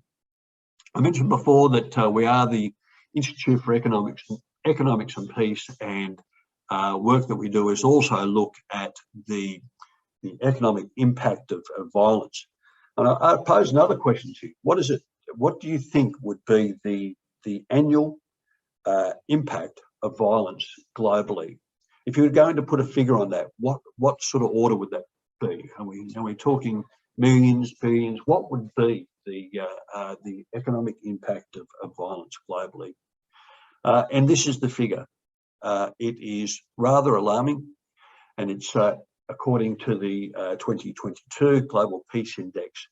The economic impact of violence was $16.5 trillion. I can't even imagine that figure. That's too many noughts for me to imagine. So if you're going to think about that in a different way, $16.5 trillion is over 10% of the global GDP. or if you're going to bring that down to a per person, for every person on the globe, the economic impact of violence is some over $2,000 per person for every person on the globe. It's a phenomenal amount of money. Given when you think that over a third of the global population earn $1 or less per day, their annual earnings don't even come close to the impact or the global spend for that particular person. We'd like to say at the Institute for Economics of Peace, if we could decrease the economic impact of violence by 10%, we would save $1.6 trillion. And just think of what we could do with that $1.6 trillion. Now, I'm very conscious I'm talking about macro level data, but the same is true at the local level. You think of if we could spend less at the local level on prosecutions, on incarceration, on security, then that is money that could be spent in pursuits that are going to build far more peaceful communities. Here's another way to look at the economic impact of violence. You know, where is that money being spent? And probably unsurprisingly, the biggest chunk of that is military expenditure. 46.7% of that economic impact is on MILEX or military expenditure, followed by internal security. So this is things like police officers, prisons, other security sector personnel. Another large aspect of that economic impact of violence. And you can see other contributors there, the homicide rate, suicide rate, violent crime being contributors to that economic impact of violence. Okay. Where I want to get to is talking about positive peace. And I'll bring you back to that definition, with positive peace being the attitudes, institutions and structures that create and sustain peaceful societies, which is a different way to think about peace than that sort of negative definition of the absence of violence or the absence of fear of violence. You know, another way to think of this in real terms is if you think of domestic violence or family violence, you know, a classic intimate partner violence. You know, if police become involved, there could be intervention orders or separation orders. It stops the violence, but has that built peace within that family? Of course it hasn't. The violence has stopped, but the family hasn't healed. There's so much more that has to happen for that family to be able to survive and thrive.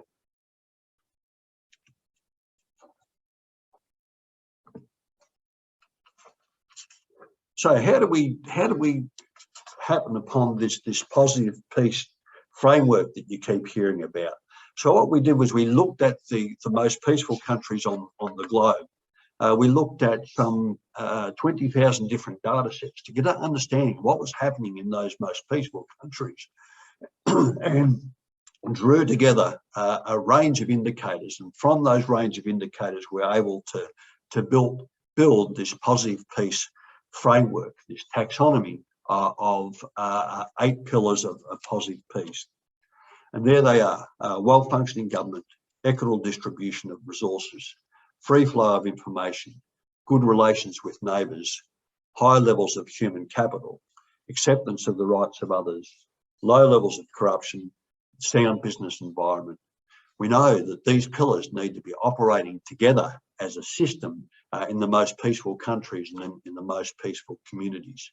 It was really interesting when the presenters who came before me were talking about their projects.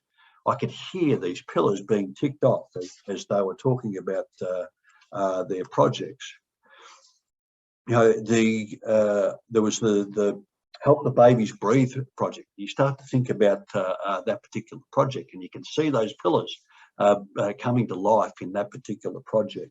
Good relations with neighbours, free flow of information, building human capital as they trained up practitioners, and equitable distribution of resources for people given greater access to that capacity. So what else do we know about positive peace? We know that, and Steve Killelea talked to a number of these aspects. We know that if a country or a community can increase its positive peace, then it has better economic outcomes through higher per capita income per person. High positive peace countries and communities are more resilient, better able to respond to shocks, better able to be prepared for shocks, and also better able to recover from shocks. And we've certainly seen that during this large global shock of COVID-19, where higher positive peace countries have fared far better in their response, their preparation and their recovery from COVID. High positive peace countries have better environmental outcomes, perform better against the sustainable development goals, and have high measures of well-being against a range of indicators. And you've heard how peace projects have an impact on the SDGs from some of the examples that have already been shared with you. This is the last data slide I'm going to share with you, and it's concerning when you look at positive peace, remembering that the trend lines going up is bad, trend lines going down is good. So you can see there's some positive, when you break positive peace down to those three domains of attitudes, institutions and structures, you can see that structures and institutions are improving. What continues to drop away and is trending away is attitudes. And that's a global phenomenon that can be broken down to country and also local level. So that's concerning for us as peace builders, as Rotarians, as concerned community members. Okay, I want to touch on the relationship between Rotary and IEP. Why does that relationship exist? And you can see over in the graphic in this slide where the Rotary areas of focus, which have been spoken about, and we've had examples from the areas of focus. And I do note that the newest area of focus is not in this graphic, but you can see how those 8 positive pillars relate to those the Rotary areas of focus. And that was really brought to light by the examples that were shared earlier on. So, Rotary are really keen for Rotary to understand that, peace is not a result or a product. It really is a process or a system that Rotarians and community members need to engage in. Rotary were really keen to build the IEP relationships because it creates the opportunity to build capacity and understanding within Rotarians and community members around peace and peace building, and for them to understand that it's not something that happens to them from a strategic level. It's something that they need to contribute to at the local level. And this real strength of the partnership is the reach that Rotary has, and Rotarians being able to be peace builders within their local communities, which is where Rotarians do most of their work, as well as as explained in some of the examples already shared tonight in other communities internationally. So what are some of the outcomes of this Rotary partnership? Certainly we're in the sixth year of this partnership. We've produced the Rotary Positive Peace Academy. Over some 4,000 plus Rotarians have taken that academy, so it's an online module that Rotarians can sign on to for free and take and deepen their understanding about positive peace and its application. I really encourage you to consider that academy. We've undertaken the Rotary Positive Peace Activator program, and you've heard from a couple of our activators tonight, Joel Weaver and Phill Gittins, who you'll hear from later, both positive peace activators. And we're building those cohorts of positive peace activators to work with Rotarians in the various regions around the globe.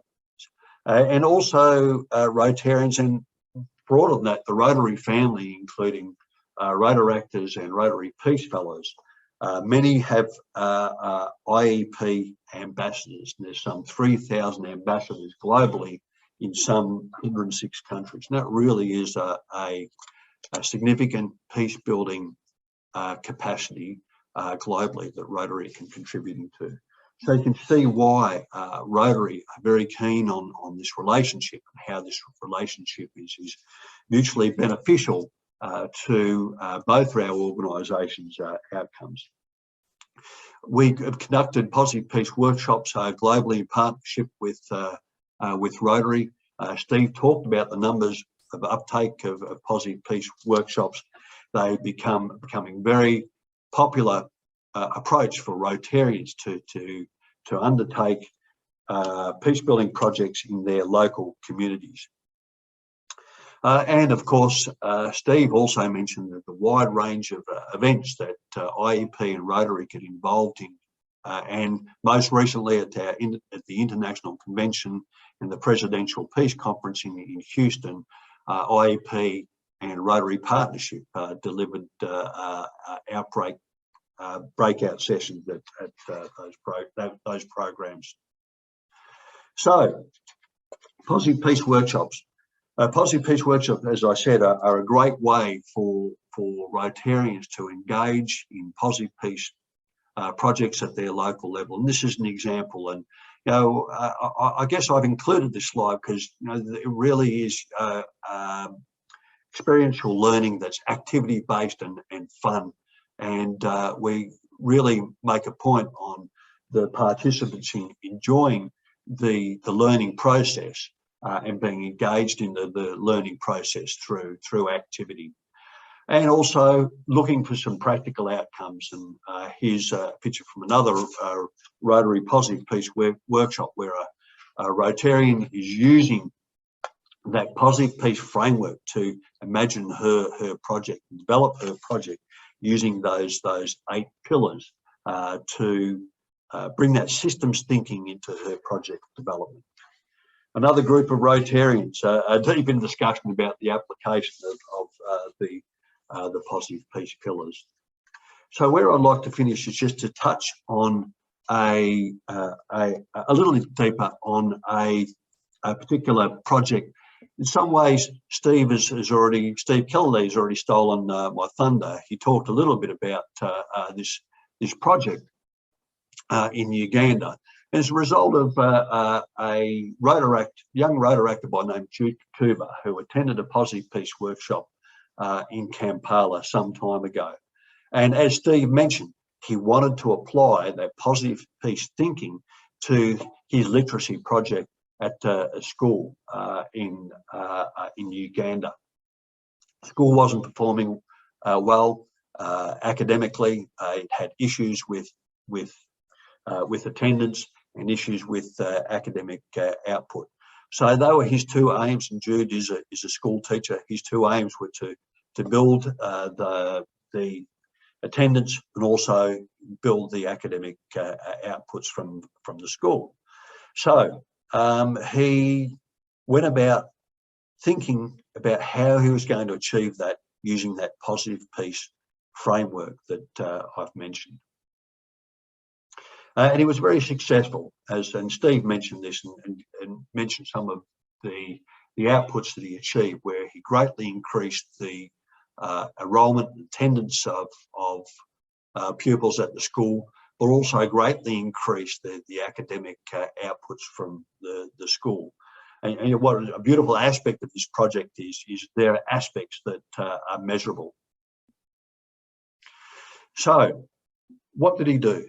While functioning government, he worked through each of the pillars and thought, well, how can he apply these pillars to this particular project?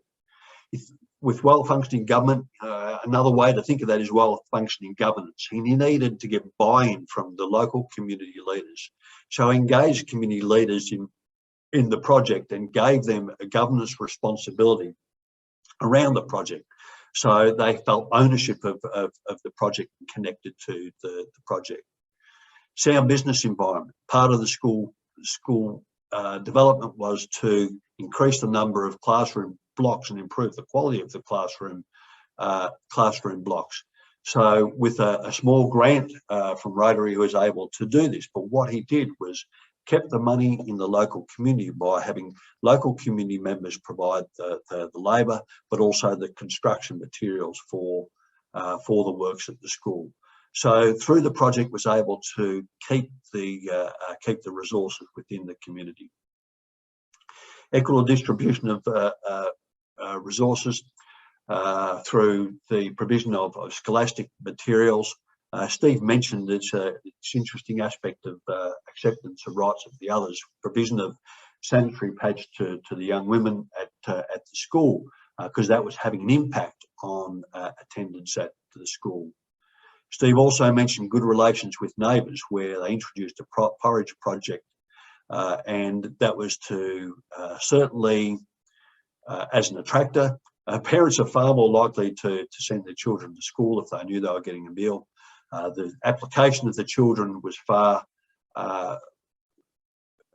was better because of they weren't hungry during their school day, and also it improved relationship with the neighbours because it stopped the pilfering from the local fruit farms, and also they planted school fruit trees around the school to provide additional nutritional source. Free flow of information.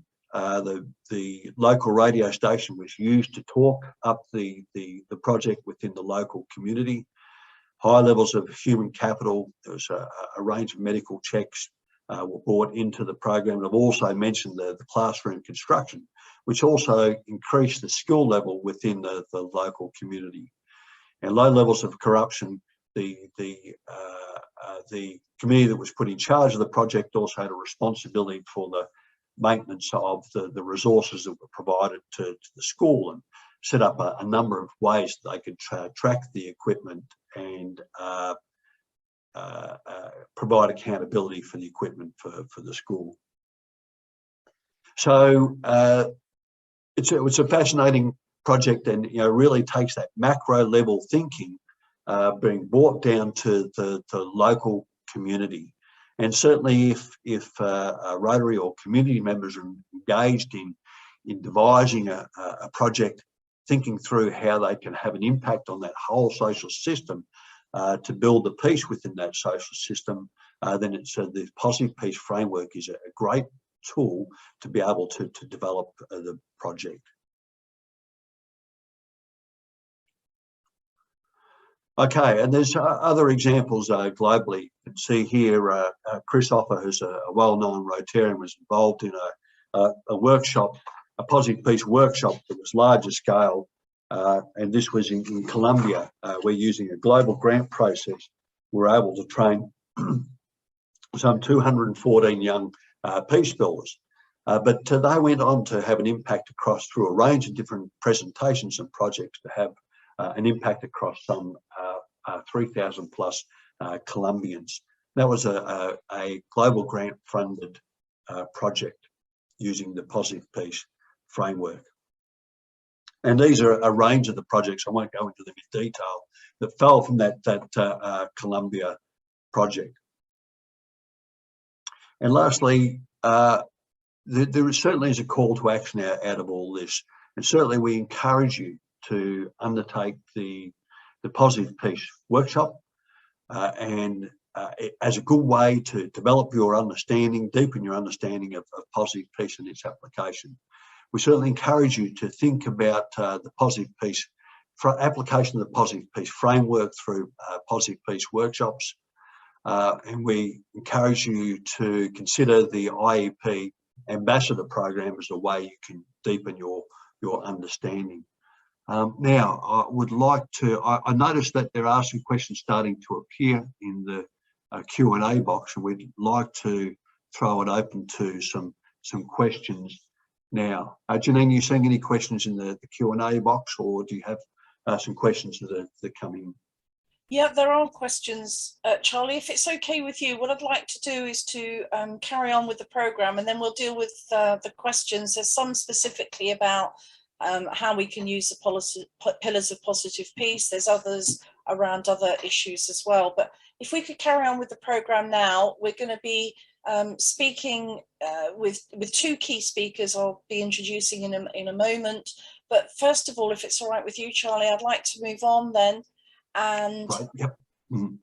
we will go to one of our videos back again with Niamh Flynn, who you saw earlier talking about the peace polls, and actually bringing it down to the, you know, the human conflict between us, between each other.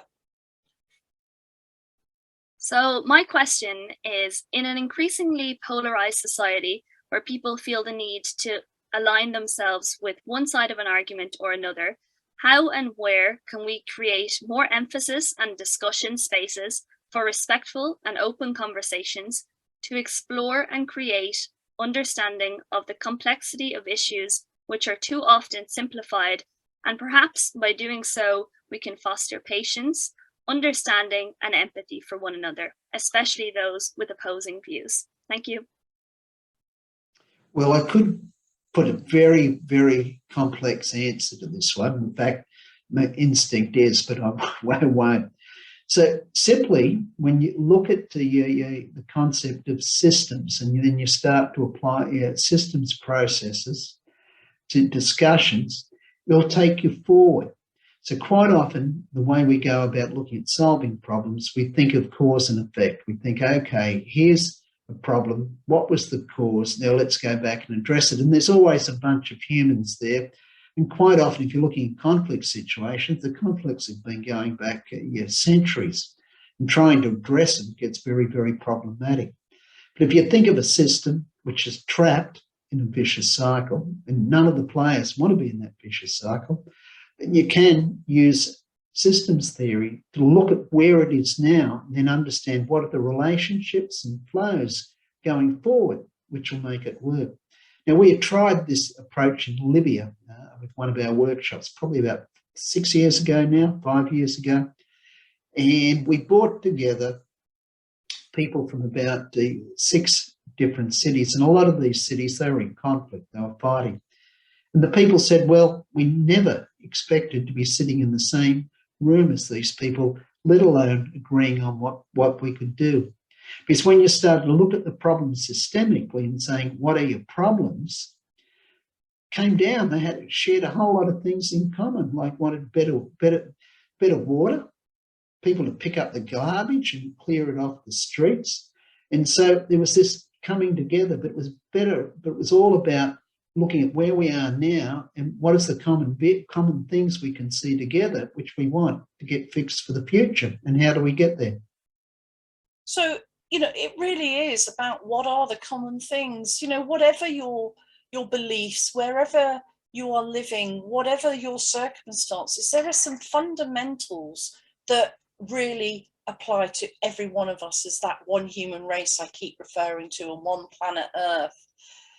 But again, keeping it back to that personal level, to that family level, to that community level, domestic abuse, that is something that wherever you live in any part of the world is in evidence. Sometimes it's hidden under the carpet. It sometimes doesn't get talked about. Sometimes people say it's always someone else.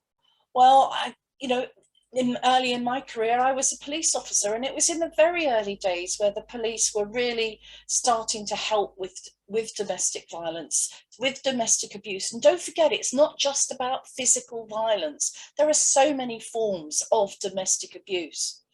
It's too big a subject for us to be talking about today. So one of the things that we organise is regular meetings about every month, 6 weeks, and we publish the dates, and we will be publishing the dates for the Rotary year ahead, which starts on the 1st of July to the 30th of June is our Rotary year, of a series of specific discussions where we will have a speaker, where there will be much more time to actually talk about your projects and how you might be doing. And we're going to have one of those around domestic abuse. But I want to highlight 2 things that we will be covering as part of that. One is something that's happening within the UK. It's on the 25th of November. It happens in other parts of the world, and sometimes the dates differ. But in the UK, we have White Ribbon Day on the 25th of November. White Ribbon is about raising that awareness. It's about having champions who really just make it something that gets talked about, and it will be the start of 16 days of action to end violence against women. But I am also mindful, you know, domestic abuse is not just about women, but statistically, it is often about women and girls. But it's one human race, whatever that form of abuse is. So White Ribbon Day, 25th of November, we'll be telling you more about that, and we'll have a specific session around that. And also part of that will be, and again, an initiative in England, which is the Employers Initiative on domestic abuse. So that's about raising awareness, but also giving ideas for employers as how they can support their employees who may be suffering from domestic abuse in some form or another, or aware of others and the sorts of things that they can do. But actually, what can we do as individuals? There are some really, really, really simple steps that we can take to help girls and women feel safer. And I'm absolutely delighted to introduce our next speaker. I'm from Guernsey, I live in Guernsey, and this next speaker is actually from Guernsey too. She is Poppy Murray, and she's going to be talking to you live in just a few moments about an incredible initiative that she conceived with six really simple things that all men and all boys can do to help all men and all women and all girls feel safer. So, Poppy, over to you, please. I'm just going to start off with a short video of a poem that I wrote and delivered at a vigil that was held in Guernsey for Sarah Everard last year. If we can play that, please. It's not all men. It is all women who dare to walk alone. It is the woman who did everything right and still did not make it home. It's the woman whose name was lost to the screams of hashtag not all men, to the voices who are making it clear that this is nothing to do with them. It is the voices shouting that women should not taint the many by the actions of the few, and that we should not be silently assessing the potential threats posed to us by you. It's not all men. It is all women. And that's something we all have to see. It is every single woman you know, your friends, your colleagues, and your family. It is every woman you know. That's the facts, there's no exception. If you think it's not all women, then you have to change your perception. You shouldn't be shouting at us to recognise that you are not that man. You should all be shouting for us, as loud as you possibly can. It's not all men, and we have never said that it is. It is the women who cannot speak, and the only voice in their story is his. It's all the women who are tired of constantly having to be on high alert, worried that if we miss the danger, it will be our fault if we get hurt. Women can do everything right, but still be in the wrong place at the wrong time. Just trying to walk yourself home should not make you the victim of a crime. It's not all men, but with all men is where this has to begin. All women know the change that's needed, but change has to come from within. Men, if it's not you, then you should be the voices of change. Talk to each other, educate each other, and make sure that nothing stays the same. Sarah Everard is all women. Hers is a story we've heard time and time again. It's time that we all walk with Sarah, because all women should be safe from all men. So I was invited to speak at that vigil because I had at the time very recently launched the Be Lads campaign, and that came off the back of the really tragic case of Sarah Everard, who was kidnapped and then murdered by a serving police officer. Next slide, please. Obviously, the case of Sarah Everard is not an isolated case. It happens all the time. We've since had high-profile ones like Sabina Nessa and Aisling Murphy. And what happened with Sarah Everard is that friends in my peer group, and particularly who lived in London, were sharing the story. And it really touched home for a lot of women, because what happened with Sarah is that she did all the right things that a lot of us do. She was dressed sensibly. She was in a well-lit area, a friend knew where she was going, and all that kind of stuff is the things that women do to try and keep themselves safe when they're walking alone all the time. Next slide, please. So women on Twitter started sharing their stories about things that they do to try and feel more safe when they're walking alone. So I was following this and reading the tweets, and I saw one tweet from a man that said, "What can I as a man do to help prevent this?" And that got me thinking that guys really do want to help, and most of them aren't threats to us, and they just want to know what they can be doing. Could I have the next slide, please? Whilst women were sharing their stories online, the hashtag #NotAllMen started trending, and it was clear that a lot of men felt that they'd been vilified by the case of Sarah Everard and the consequential fallout from women and the protests that women were having, the Reclaim These Streets protests. And men were saying, it's not all of us, kind of don't tar us all with the same brush. And so that started trending. And it got me thinking, and I started speaking to some men in my peer group about whether they knew that women felt unsafe to walk alone. And they said, no, I didn't know that. I don't see why they would feel afraid. And then I asked them, would you feel comfortable for your mum or your sister or your girlfriend to walk home alone? And every single time the answer was immediately, no, I wouldn't. And so I wanted to do something that would kind of bridge the gap between men thinking, I'm not a threat, why are women afraid of me? And then also thinking that they wouldn't want the women in their lives to walk home alone. And if I could have the next slide, please. So what I decided to do was to create a campaign that made it clear that we know it's not all men, you're not all a threat to us, but all women are afraid of the potential that you may be a threat. So I came up with the acronym BLADS, which I'll come into further, but it's 6 pieces of advice of really simple things that men can do that can help women feel more safe and comfortable if they're walking around a woman who's alone, particularly at night time. Next slide, please. So the first one is to be visible. And this is just really letting guys know and kind of making aware that we aren't always comfortable around them. They could be a threat.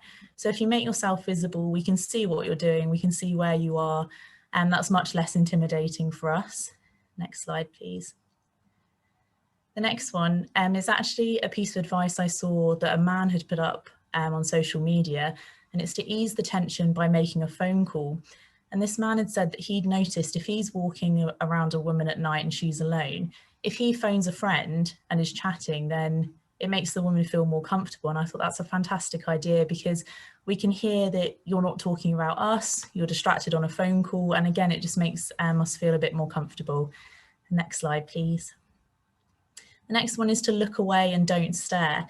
And this one's quite important, because men who are not threats to women, they might not even be thinking about the woman around them, but they might happen to be staring in their direction, kind of absent-mindedly and not even realizing.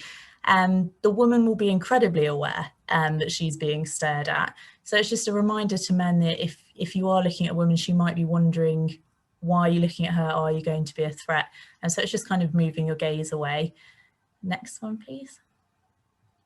The next one's also really important. It's encouraging men to be active bystanders. So if they hear their peers or even a stranger making inappropriate comments about a woman, following a woman, harassing women, and to just step in and do something, try and help. Or if you're not comfortable stepping in, depending on the circumstances, you could phone the police, you could tell staff if it's at a venue. There's lots of things you can do to help without actually physically being involved yourself.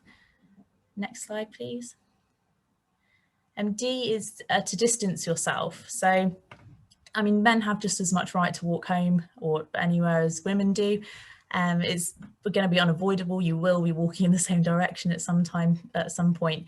But something that men can do is distance themselves back from women, and it just makes the woman feel a bit more comfortable. So if there's another pavement, perhaps cross the other side of the road and walk on the other side of the pavement, or if you're going to overtake, really make sure that you've made yourself heard, so you're not kind of making someone jump, sneaking up behind them. Next slide, please. And then finally, just a reminder to men to suggest walking their friends, family, women they know home, but it being really important to only suggest that to women you know, or if a woman has specifically asked for help, because if you do it to a stranger, that's going to make them uncomfortable and maybe a bit fearful about why you want to walk them home. But it's really important to make sure that the women in your life aren't walking home alone unless they're completely comfortable doing so. Next slide, please. So I launched this campaign. I wasn't really sure what was going to happen with it. I sent it to the local media and I shared it with our state's deputies, which make up our government in Guernsey. And it absolutely just took off. It was in all the media across the island. I was invited to speak to the Committee for Home Affairs for our government to see how it could be rolled out wider. And eventually the result was that the B Lads initiative has been added to the school curriculum for all year 11 students, so 15, 16-year-olds, boys and girls, in every single school here, both public and private. And the amazing thing was that happened within 6 months of launching the campaign. And I think that's down to the effectiveness of the message, the fact that it's very simple to follow, it doesn't cost anything, and it's just good guidance for both men and women. And it opens up that conversation to let boys know that girls don't feel comfortable walking home. Next slide, please. So this is Elizabeth College in Guernsey, which is the private boys' school that we have here. I was actually invited to give that lesson as an assembly at the boys' school. And it was, I'll admit, it was quite intimidating having 116-year-olds kind of gawping at you and not really understanding why women feel so threatened and why we kind of were assessing if we're in danger all the time if we're walking alone. So the example I gave to them kind of broke it down a bit further, and they seemed to be able to relate to it, just shifting the message slightly. And next slide, please. So it's a fact that 97% of women will be harassed or assaulted in their lifetime. And to try and get that message through, particularly to the guy students, I gave this example to them that there are over 500 species of shark, only 4 of which are man-eaters. And I asked them to imagine that they'd been told that 90% of them will be bitten by a shark in their lifetime. And then I asked them to imagine that they were in the water knowing that fact, and they saw a fin coming towards them. Would they take the risk that it was the 96% of sharks that were safe, or the majority of sharks that were safe, or would they think there's a chance that it's one of the 4 species that might hurt them? And they seemed to be able to relate to that and kind of unequivocally said they wouldn't take the risk, they'd all get out of the water. And it was a good way to try and explain to them and kind of open up the conversation that women know they have that 97% chance, but we don't know who it's going to be. So, next slide, please. Oh, I thought it was a different slide, that's okay. But yeah, so if guys can kind of relate that back, that if you think of the sharks, they don't know which one of the shark is going to be a threat. We don't know which guy it is that's going to be a threat. So if they follow the messages of B Lads, it will help us know kind of a bit quicker that you're not a threat to us and you're just trying to help. So this slide is also included in the curriculum for schools, is some safety advice for, I mean, it can be for girls or boys. The one on the left is the Strut Safe campaign, which also launched after the case of Sarah Everard, and that is a free phone number that you can phone whilst you're walking home, so you can talk to a volunteer until you're safely in your house, and that just makes you feel more comfortable that you're not on your own and someone's there with you, like, well, albeit virtually. And the next one is the Hollyguard app. And the curriculum encourages that app to be downloaded because it shares your location. You can set up emergency contacts, and there's a lot of good stuff on there just to help you feel and be more safe. Next slide, please. So ultimately, the B Lads campaign, and the message is very, very simple. It's very easy things that men and boys can do to help us feel more safe. It starts the conversation about women don't feel safe and just kind of getting that message out there. And my aim for it is for it to be included in more curriculums, across the UK, because education on this is absolutely essential, and it needs to start with the younger generations. And just thank you very much for listening. That's brilliant, Poppy. You know, 97% of every woman has at some point felt harassed. This is a really simple thing, a really practical thing. And within Rotary Great Britain and Ireland, we are going to be working with Poppy to see how we can get Rotary clubs to introduce it across their communities. Anybody that's interested, please reach out to us. We will be having one of those informal sessions that I've talked about, one of those 1 hour sessions, topic specific for peace, will be with Poppy, with a resource pack, including the visual, including PowerPoints, a copy of the poem, various things that can help you to take it into your community, to whether it's through the curriculum, through youth organizations. But actually, I don't think it's just about the 16, 17-year-olds. I think all men and all boys need to be aware of this, and they can really make a difference. So thanks ever so much for that, Poppy. Now, we can't not talk about Ukraine today. I have said earlier that we don't have a lot of time to do that. But what we have done is we've got 2 questions that we put. The first one was to Nicki, and that's been put by the Vas Vasudev, who is the peace lead in Cumbria and Lancashire. And then the second question is actually from a guest from Ukraine, a refugee who's living in Scotland, a 16-year-old, Vika, and her mum, who are living in Scotland. Now, she's from the town, and if you've seen all the pictures of the tower blocks where the middle has been destroyed, that's the town she's from. 90% of that town destroyed. Luckily, not their own home at this time. Who knows? So those questions, please. At the 1952 Global Rotary Convention, US Senator Rotarian Wallace posed the question, can Rotary become a real force for peace and understanding for the creation of human happiness in the world? In the current ongoing unsustainable war in Ukraine, should Rotary be taking an active role in attempting to resolve the conflict and bring about peace, especially with peace building and conflict prevention being one of the 7 areas of focus for our humanitarian service? It was Robbie Burns, Paul Harris's favorite poet, that first coined the phrase man's inhumanity to man, and it never ceases to amaze me, and I'm sure that's true for all of you. The human atrocities that we are witnessing on our television screens are so traumatizing, and it's beyond belief to imagine what it's actually like to be in the midst of all of that and not just watching it on a television. Such an abuse of power. And actually at the recent board meeting, we had a lot of discussion about this, and it's so hard to find a way to maintain our stance on promoting peace, but not compromise our very, very strong standards of being a non-political, non-religious organization. It's been that rock behind us has been the reason we've gained so much respect over so many years, 117 years of service, and we cannot compromise that. However, we can focus on doing everything we possibly can to help all of the refugees and the humanitarian issues coming out of this war and conflict. Rotary's never been about focusing on disaster response. That's something that many other of our partners do extremely well. Partners like Shelterbox, Red Cross, other organizations that are really experts at getting in on the ground. But what we do is we focus on the long-term sustainable impact. And that's what we're looking to do here in support of Ukraine.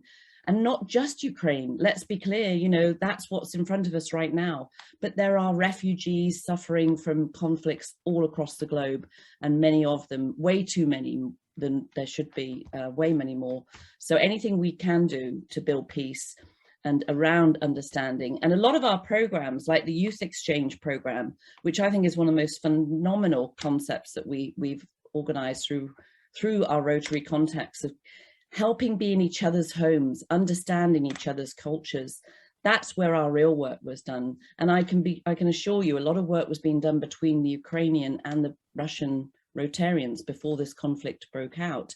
and will continue once it subsides. So that's the way we have to approach conflicts like the war in Ukraine. I am from Ukraine, Borodyanka. I live in Newton-Stewart, Scotland now. My questions. Війна в Україні – це те, чого ніхто не бачив з мого покоління до цього. Стів, які уроки ми можемо взяти з цього і як це нам допоможе в майбутньому? My questions. The war in Ukraine is unlike anything anyone from my and I generation have seen. Steve, what lessons we can take all from it? I think the first, in the Ukrainian war is a tragedy, but we've had the same wars raging in Iraq, Afghanistan, Syria, and Libya. We've got them raging in Yemen. We've had them raging in Somalia, and we've got them raging right up through the Sahel as well. So I think the first thing is we need to understand that the wars seem to be with us. And so the question is, how do we go about stopping future wars? And that's really being able to build the right resilience into societies such that they don't collapse into conflict. So if we looked at Russia and we went back to the end of the fall of the USSR, at that stage with the right approaches into Russia, it may not have ended up in a utilitarian state run by Putin. It may have had a different outcome. And so a lot of the time, things and changes we make have repercussions decades into the future. So I think one of the other things which we all need to take stock of, and we can lose sight of, is just how dreadful the suffering is in wars. And modern wars, they're very, very difficult to win. Russia failed in Afghanistan, so did the US. The US failed in Iraq. We haven't been able to get Assad out of Syria. And again, it's back to modern war with asymmetric warfare, very, very difficult to win. So even if the Russians take Mariupol in the next short period of time from when we're doing this recording, they're going to have a counterinsurgency operation there to run forward for ages, years, if they're able to still keep hold of it. So war is just not in anyone's interest. And you can see that the way it's wrecked the Russian economy, and it's only stupidity which keeps it going.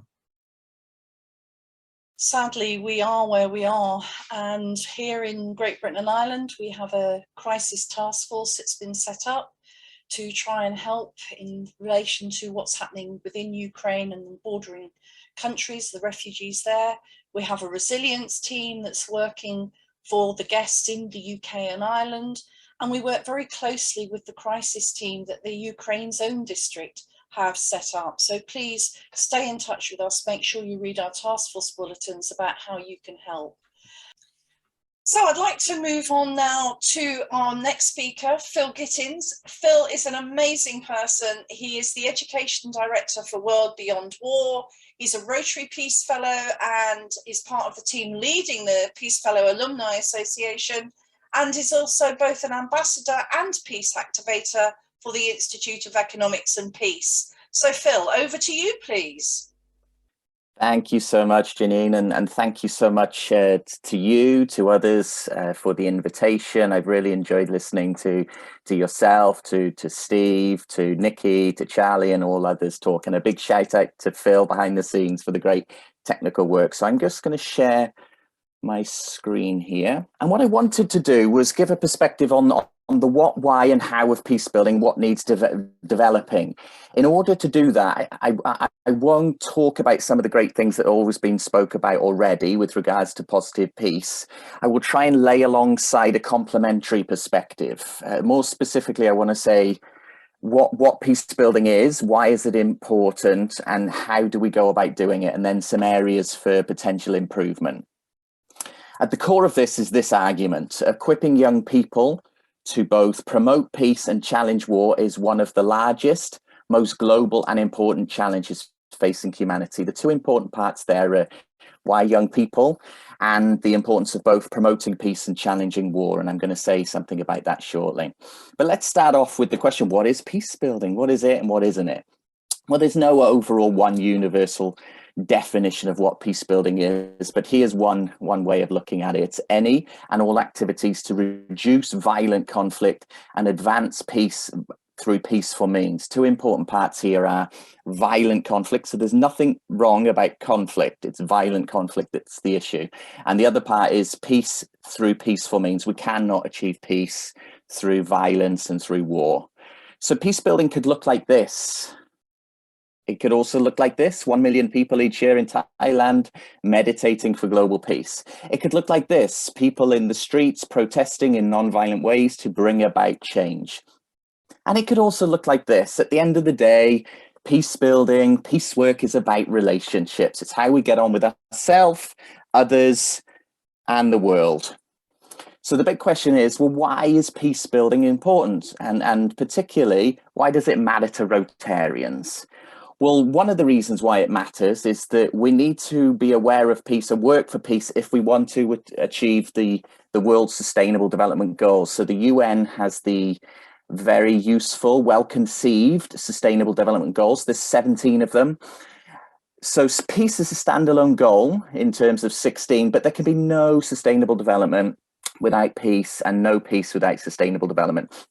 So what they're saying there is, if we want to make progress on all the other goals, education, health, gender equality, quality education, etc., etc., etc., we need to address the issue of peace. The reason for that is because when there's violence, it diverts attention away from quality education, from good health and all the other sustainable development goals. And we now know that Rotary has its areas of focus. And there's many of these as well, which Jannine has already spoke about. And we can also make the argument that peace is really at the core of all of these. If we want to make progress on any of the others, environment, we have to look at peace.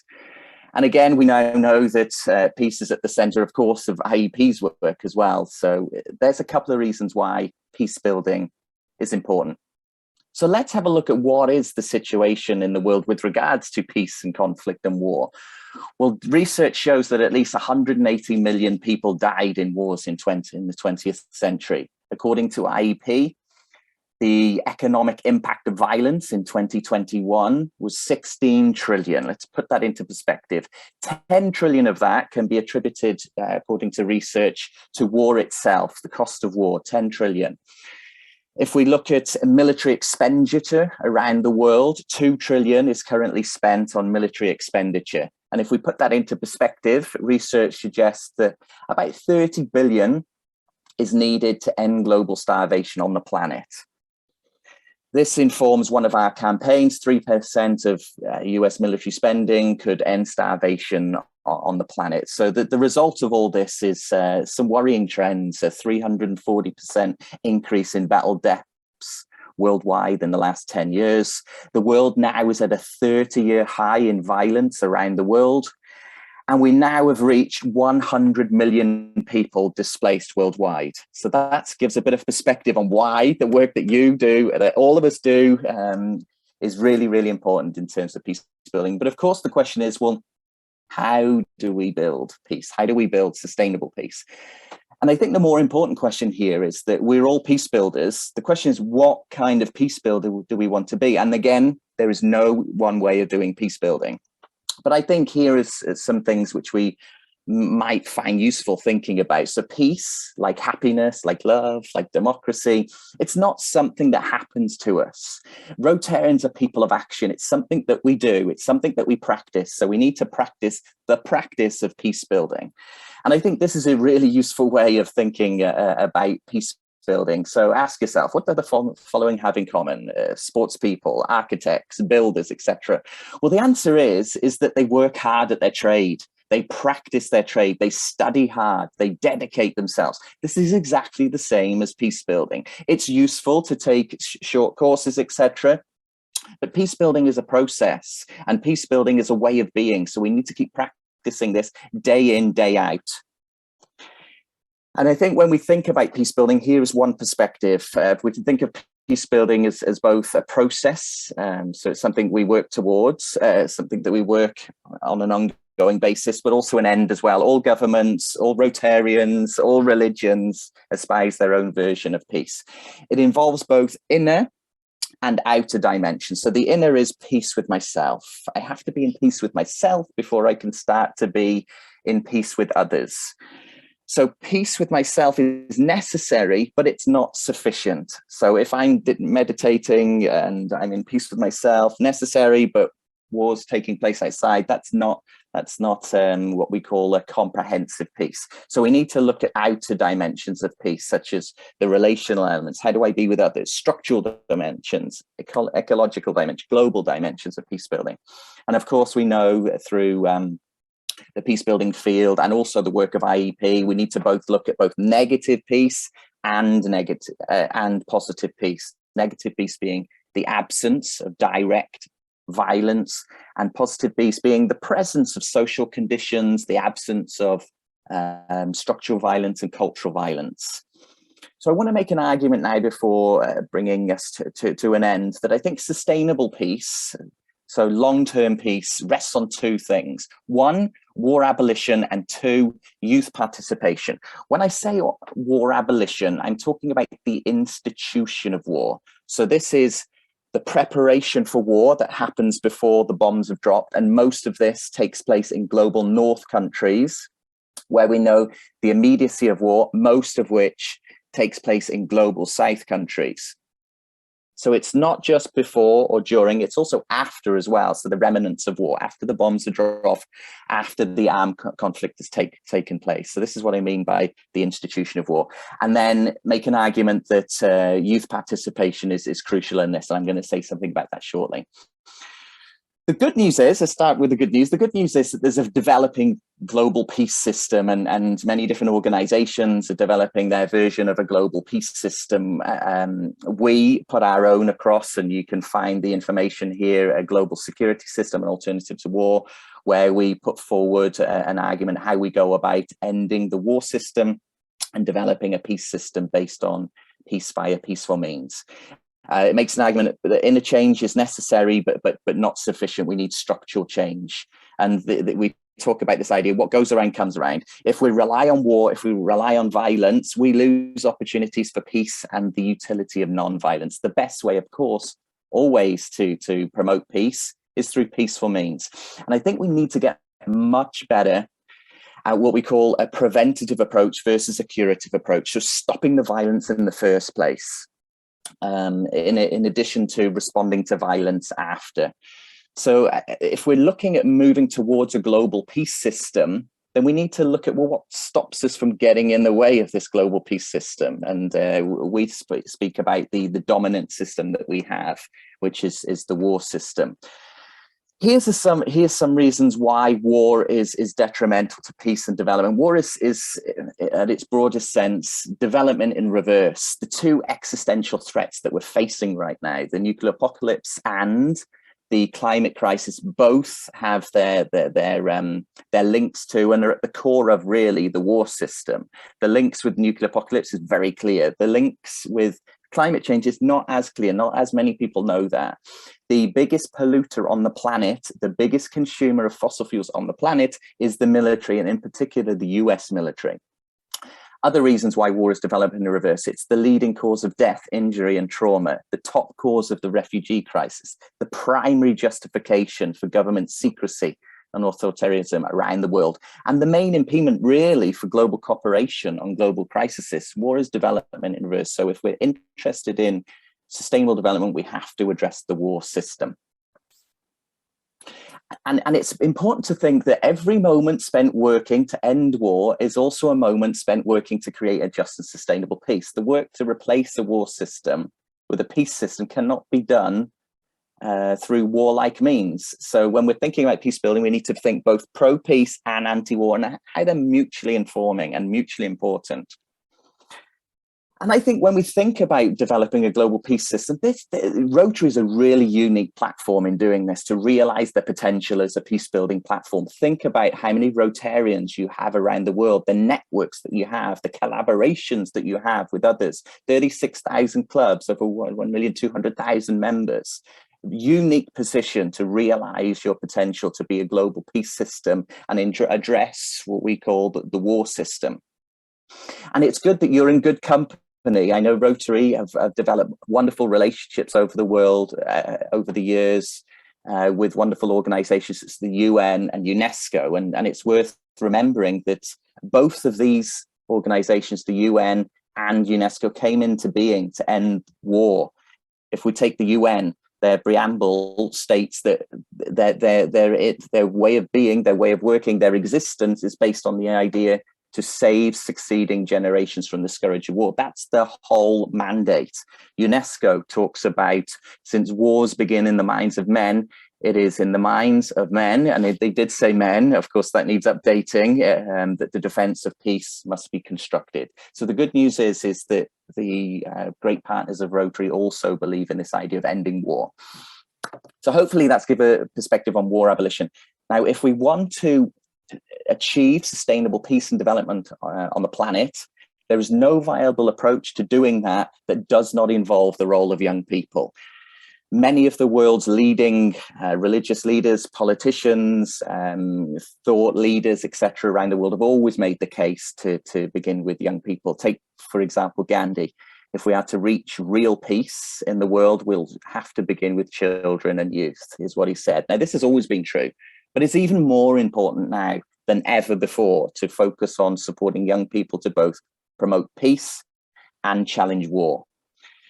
At a time where there's more young people on the planet than ever before, and the age range 15 to 25 is the largest and fastest growing demographic on the planet, it's hard to overestimate the importance of preparing young people to be peace builders. So the good news is that there is lots of good work within Rotary being done already to challenge war, to promote peace and promote youth participation in peace building activities.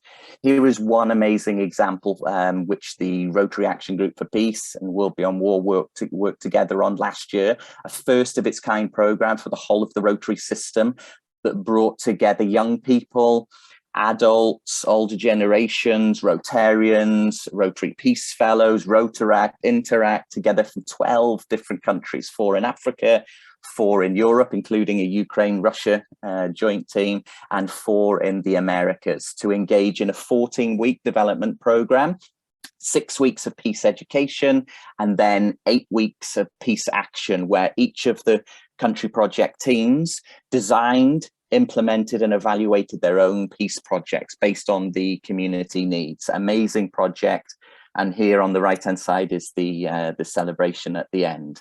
Here, each country project team has their country, it was made up of 14 or more people, 2 country coordinators, 2 mentors, and 10 young people who work together across the 14 weeks to realize and implement their peace projects. So just before closing, I'll just say, well, often when doing presentations, people always ask, well, Phill, how can we get involved? What next? We wanted to leave with 2 examples of how we can get it, how Rotarians out there might be interested in getting involved and collaborating more. One is the Peace Education and Action for Impact project. We're working with the Rotary Action Group for Peace and other Rotarians around the world to develop this, and looking at another 10 countries starting in January 2023. If you're interested in being involved, please reach out to me and happily discuss. The 10 countries are to be confirmed, but we're looking for a mix of Europe, Asia, and other continents. And we're also working with some other wonderful Rotarians in different parts of the world to put on a first of its kind course, Ending War 101, a course for Rotarians on how to create a peaceful world. This is going to be free, and it's for 20 selected Rotarians. So there's an application process. So again, please get in touch with regards to that. For those that want to know about World Beyond War, we're a global grassroots organization with membership in 192 countries and work with over 500 organizations such as Rotary and others, and tens of thousands of individuals. We've got global recognition for our work. We won the 2021 US Peace Prize. And then just before that, we won the Global Educators Challenge based on our creative and impactful approaches to educating people around peace and global challenges. And we also give awards out to wonderful organizations around the world aiming to address the war system. It would be great to see Rotary maybe be one of those in the future. So thank you so much for your time. I'd like to finish by saying together we can accomplish so much more. We need to be collaborating much more than we are. There's often a lot of competition in the peace building field that is not healthy. We need to be collaborating much more, and look forward to collaborating with more Rotarians moving forward. So thank you so much for your time. Thank you for listening, and over to you, Jannine. Thank you. Thank you so much, Phill. So much there to take in and to take away and to take action. And, you know, very much we keep saying this is about young people and the future that we build for them. But I'd now like to move on straight to our panel session. So I'd like to welcome Nicki back, who's rejoined us. Phill, if we can hear you, we will try and include you as well. Charlie and Poppy. So thank you very much. Now, we've got lots of questions. If we don't have time to answer them all, I will make sure that we follow up with you. One thing that I'd like to start with, please, if I may, is Poppy. Maria is asking about how we can involve secondary schools to increase awareness outside of things like interact clubs. And I think what you're talking about with B Lads is a great way of doing that. Do you agree with that? Yeah, definitely. I mean, like I say, it was added to the school curriculum here in Guernsey, so all 16-year-olds on the island get that lesson now. And I've got that as a pre-prepared pack. It's ready to go to classes, so I just encourage anyone, if you want it in your schools, please contact me or go through Jannine, whatever the correct process is, and you can have that pack in schools. Thanks very much. And we are going to be having a specific session with Poppy, who will help us to go through the pack and how we can actually introduce it. So not just necessarily for schools, but actually to be part of the wider community as well. I'd like to ask a question, please, to Charlie. Can you provide any comment, please, on the threat posed by climate change to positive peace? And there's actually been a number of questions beforehand as well around the environment and positive peace. And then Nicki, perhaps you might want to comment on the environment as well. I'll probably change the question a little bit to the impacts of environmental change having an impact on actual peace, with positive peace being a solution or a way through. It's certainly our ecological threat register is another report that we bring out annually, and it really highlights this point that the impact of environmental change, environmental degradation, and it looks at a range of indicators and the impact on peacefulness. And certainly it is increasing at an alarming rate. And directly, the conflicts over resources, particularly water and food, are real. And it's interesting when you look at the issue of displaced people, the amount of people displaced as a result of environmental threats and environmental change is outstripping the impact of people displaced as a result of conflict. And it's at a rate of about 2 to 1. So the number is far larger.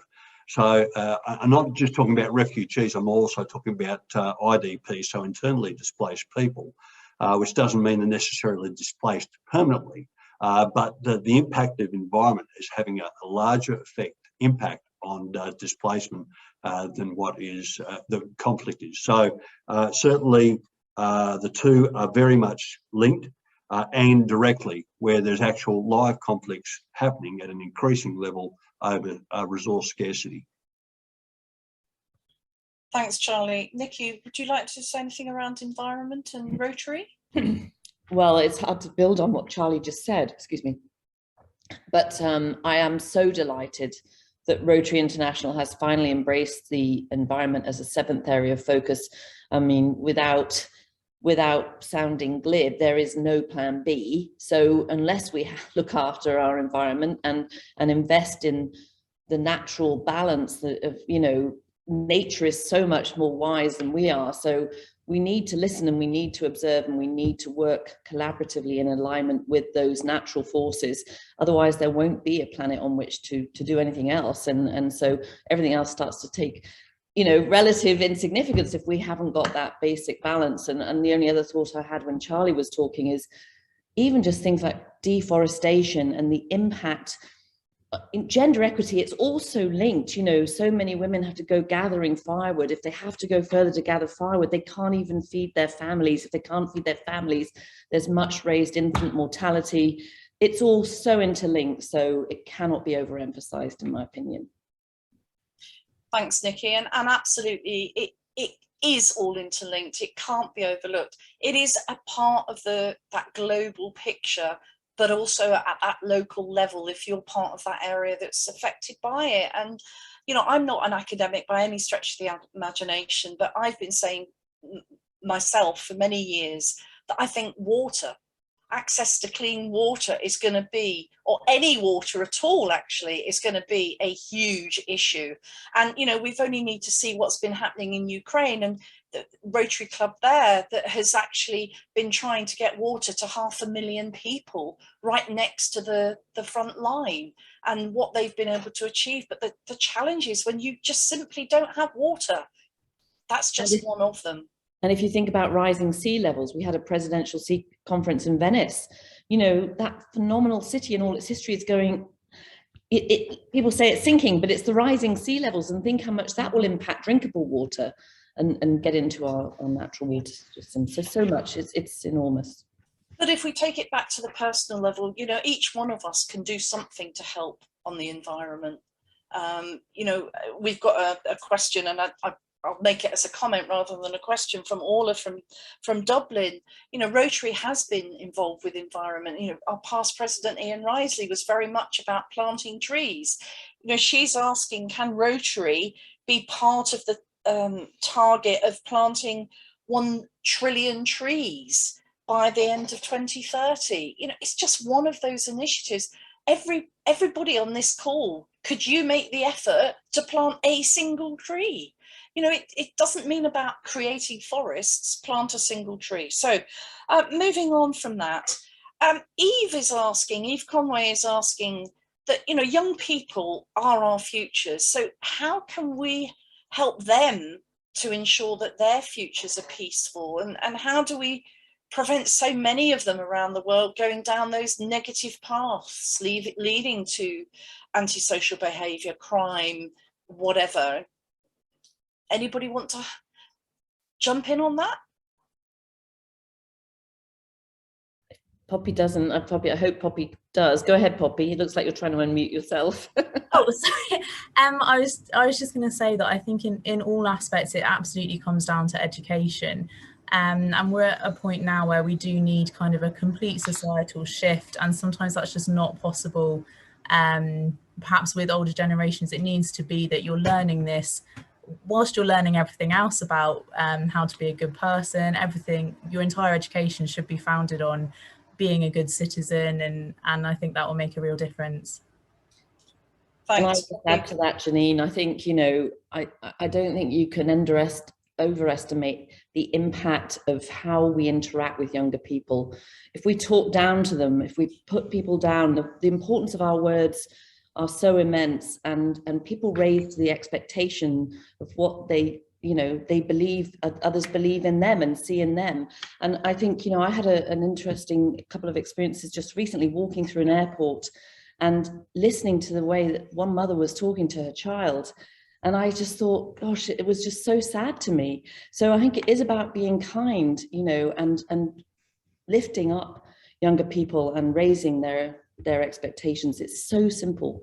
Be kind. It's not hard for anyone to do.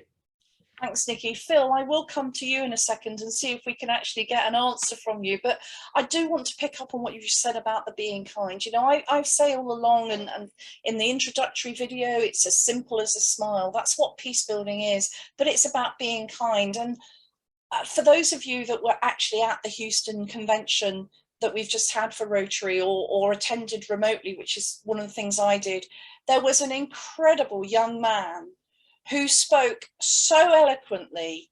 I think he was under 10 years old. He was 9 or 10 years old. He stood on that stage in front of thousands of people talking about being kind.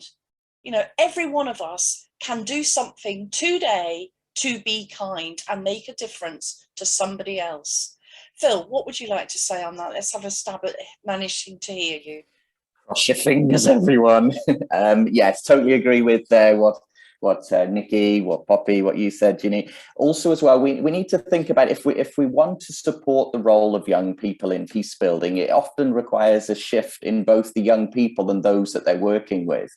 You know, the young people themselves need to feel as if they have an environment where they feel empowered and they can, you know, go out there and maybe make mistakes, get the education that Poppy was talking about, but very, very importantly, and this is why I love Rotary, take action. You know, so use the education to take action. So that's really, really important. But it also means a shift in power sometimes, because it means adults who are there to support young people saying that we're okay with young people taking the lead.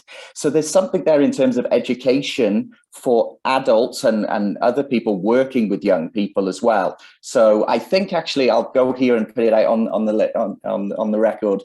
The future of Rotary has to be intergenerational work. It has to be. We have more young people on the planet than ever before. So of course there's a need to work with young people. But young people, and this is what I do in my day job all the time, keep telling me we need support as well, Phill. You know, we need trained mentors who are there to coach us as well. So yes, here we go. The future of Rotary's work is intergenerational peace building. There we go. Absolutely. And I know one of the things that Charlie and I are hoping that we can introduce in Great Britain and Ireland is we're going to be doing a pilot with a couple of Interact clubs, or 3 Interact clubs, to see about a programme around the positive pillars of peace and about what they are doing in their communities. Charlie, do you want to say anything about that?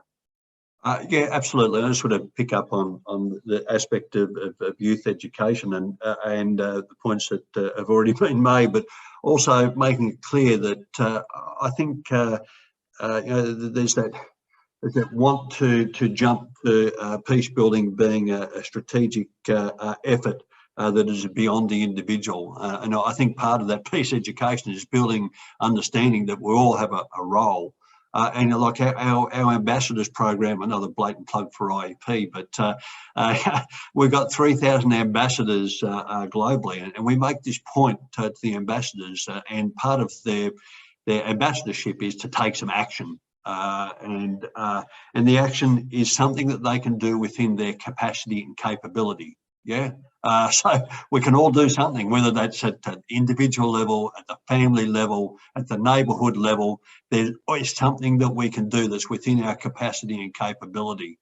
Yeah, and we're pretty excited about the opportunity in Wales with the Interact Club, which would be just the Interact Clubs plural, which would be just that, building their understanding about what they can do, and then encouraging the participants to take action to make a difference within their capacity and capability. Thank you. Thanks, Charlie. And there are lots of other initiatives that, you know, we can offer through Rotary or through other organisations. We've got a Rotarian Action Group for Peace who does an awful lot.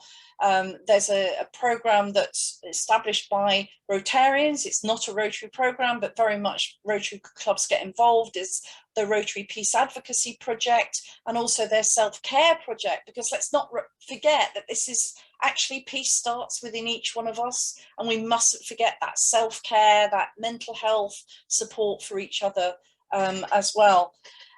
Charlie, I'd like to sort of try and amalgamate a number of questions, and we are starting to get tight on time, so if we can keep our answers brief. There's a number of questions from Africa, in particular, but from other regions as well, where they're saying, you know, how can we do peace building in areas where there is such conflict, you know, where there is corruption, where there are problems? How can we actually practically make any difference?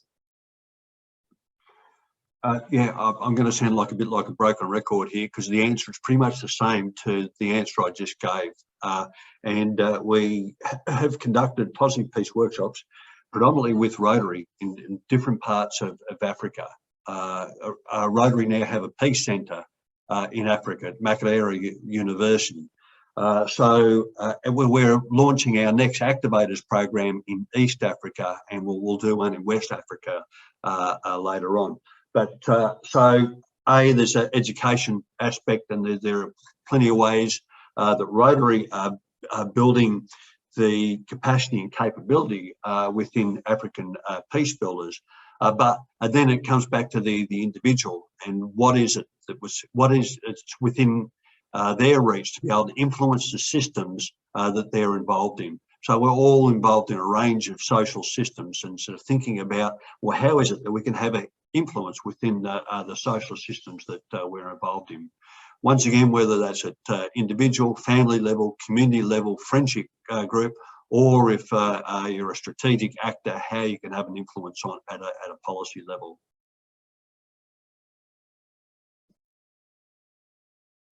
I've just muted myself. Thanks very much for that, Charlie. Nicki, did you want to say anything on that? I just think, you know, I totally understand how much harder it gets when you do have conflict around you. But I was very struck when I visited Zambia all the way back in 2007, how many people had access to a phone and an internet. And I think, you know, beliefs drive behaviors, drive results. And if we can influence beliefs just by individual interactions through the internet, that will change behavior, that will change results. Thank you. I mean, there's a couple of things that have also come in as questions, and I really want to make them as statements because of time. James Onions, who leads what we call our inter-country committees in Great Britain and Ireland, they're cultural friendship action exchanges or relationships that we develop between one country and another within the Rotary world. You know, they do so much around it. And the examples that Steve gave earlier around the workshops that have already happened, when you get people together, what happens in Colombia, Phill and the things that he's doing and he's been doing with World Beyond War and the Rotarian Action Groups for Peace, often when you can actually get these people in the same room exploring what their issues are, yes, there is conflict between some of those issues, but the fundamentals are often very, very similar, as everybody keeps saying. So, you know, it's about starting that dialogue, starting that initiative. I've put my email in the chat box. You know, reach out to me. We can connect people. We can put people in touch within Rotary, through the IEP, all the various things that are set up in there. I just think we've got time really for each of you to leave us with a last thought from you. Nicki, I'll pass on you doing that because you're in the pre-record one, if I may. I would like to say thank you to all of our speakers who have been here today. I'd like to thank particularly all of you that are actually listening today, because every one of you is a peace builder. Every one of us is a peace builder. We need peace, positive peace, to become part of our everyday conversation. Remember, it's as simple as a smile. It's as simple as just one act of kindness. I'd like to thank Phill, who's behind the scenes, a different Phill this is, Phill Dyer, who's been helping with all the technical things. Remember, I will be sending you out resource information afterwards. You will have an opportunity to access the recording afterwards and to share that widely. And we do have these informal sessions. I'd love to tell you about those, keep you informed on them, both for peace and also for empowering girls, because they are so closely linked. So very much want to be part of that as well. So before I just go back to Nicki and Steve, Charlie, one last message from you. Yeah, absolutely. I'd like all Rotary clubs and community members to think of positive peace workshops as an approach to delivering a positive peace project into their community. Because really, you know, what is a positive peace? What is a peace project? It really is about creating dialogue, and a positive peace workshop is a fantastic way to create dialogue. And the other aspect of peace projects is they're cheap, because it's about creating dialogue. It's not about building stuff or injecting things into arms. So they're cheap projects. So I really encourage Rotarians to think about positive peace workshops as an approach to delivering a peace project, either into their community or into another community. Thank you. Thanks, Charlie. Poppy, would you like to give us a last call to action or a message from you? Yeah, I mean, I think, to be honest, I'd echo what Charlie said, is that the important thing is kind of having these conversations. And I think this event has been fantastic for that, and I've been pleased to be a part of it. But I think the more that we talk about these issues and listen, I think even more importantly than talk, if we just listen to each other and just keep working together, then I think we can definitely make progress. And like Charlie said, it costs nothing to do. So why not do it? Thanks, Poppy, and you really do make that point about listening. That is perhaps something we haven't covered as much as we should have done today, because listening, truly listening, is actually very much part of peace building as well. Phill Gittins, are you still there? Are we going to be able to hear from you? I am, yes, thank you. Okay, very quickly, I think, you know, an argument for there's no viable approach to sustainable peace or development if we don't focus on two things. One, war abolition, which of course is development in reverse, and we can't achieve any of the sustainable development goals with the current war system that we have, which is the dominant one, although we are aware that there's a developing global peace system. And then the second one, youth participation. You know, at a time where there's more young people on the planet than ever before, it's hard to overestimate the role that young people can and do play in promoting peace and challenging war. Thanks very much, Phill. Absolutely. Someone has just sent me a private WhatsApp message from Vas, actually, someone you've heard earlier, one of our district peace officers in Rotary. He's reminding us that culture, music, art, etc., all about promoting peace. Basically, everything that we do could be about promoting peace. It's what we do, how we do it, and actually coming from that right space, starting with us individually. So I really do want to thank you all again very, very much for being here. Please stick around to hear these last messages from Steve and Nicki, because they really are very well worth hearing. And I will be in touch afterwards with the follow-up information, and to ask if you want to stay in touch so that we can keep you informed as things continue moving forward on the fact that we are all peace builders. So I'll leave Martina to put the last question. Thank you. Steve and Nicki, is there a final message you would each like to leave us all with? Please, whichever one of you wants to go first. You know, we've all been through an extraordinary couple of years, and those of us who normally live in a privileged situation have started to understand things that we haven't understood previously, in terms of how difficult isolation can be, but we've also understood, COVID has also taught us just how interconnected we are across the globe. We're not separate, we are one human race.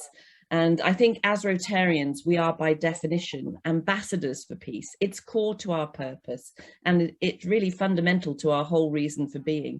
I know you've attended a lot of Rotary conferences and meetings over the years, Steve. I don't know if you've ever heard Rotarians sing "Let There Be Peace on Earth," but it's one of our favorite songs to sing at the end of a conference. And the lovely lines of that hymn, "Let there be peace on earth, let it begin with me." We've talked a lot today about the importance of inner peace and how do we find peace within ourselves. And Gandhi actually had a phrase or a quote, "Outward peace is useless without inner peace." And I think that's something we could all leave with today, is to start with ourselves, we all know how easy it is to get impacted by other people's anger, other people's aggression. But if we are ambassadors of emanating peace, it's very hard to feel angry when you're smiling. So let's bring that warmth and that understanding and that compassion and empathy for our fellow human race wherever we go. Yeah, that's a great message. Nicki, I don't know if I can sort of improve on that actually. But look, what I might do is I just might leave with a message of hope. So if we look back over the last decade, we find that global peace has deteriorated by 2%. However, in that time, 86 countries have improved and only 75 deteriorated. Actually, more countries have improved their peacefulness than deteriorated. So why the difference? The difference is simply when countries deteriorate, they fall much quicker than they build peace. But still, what we're seeing is more countries on the planet have become more peaceful. Similarly, if we look at the military and we look at the militarisation domain within the Global Peace Index, over the last decade, more countries have improved on the militarisation domain than deteriorated. And this is even while we've got the wars raging, which I've mentioned earlier on. So we quite often, and particularly through the media, come in and focus on what's going wrong.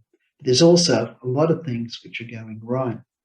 But the problem with violence, it creates an event, something which our emotions respond to in the immediacy.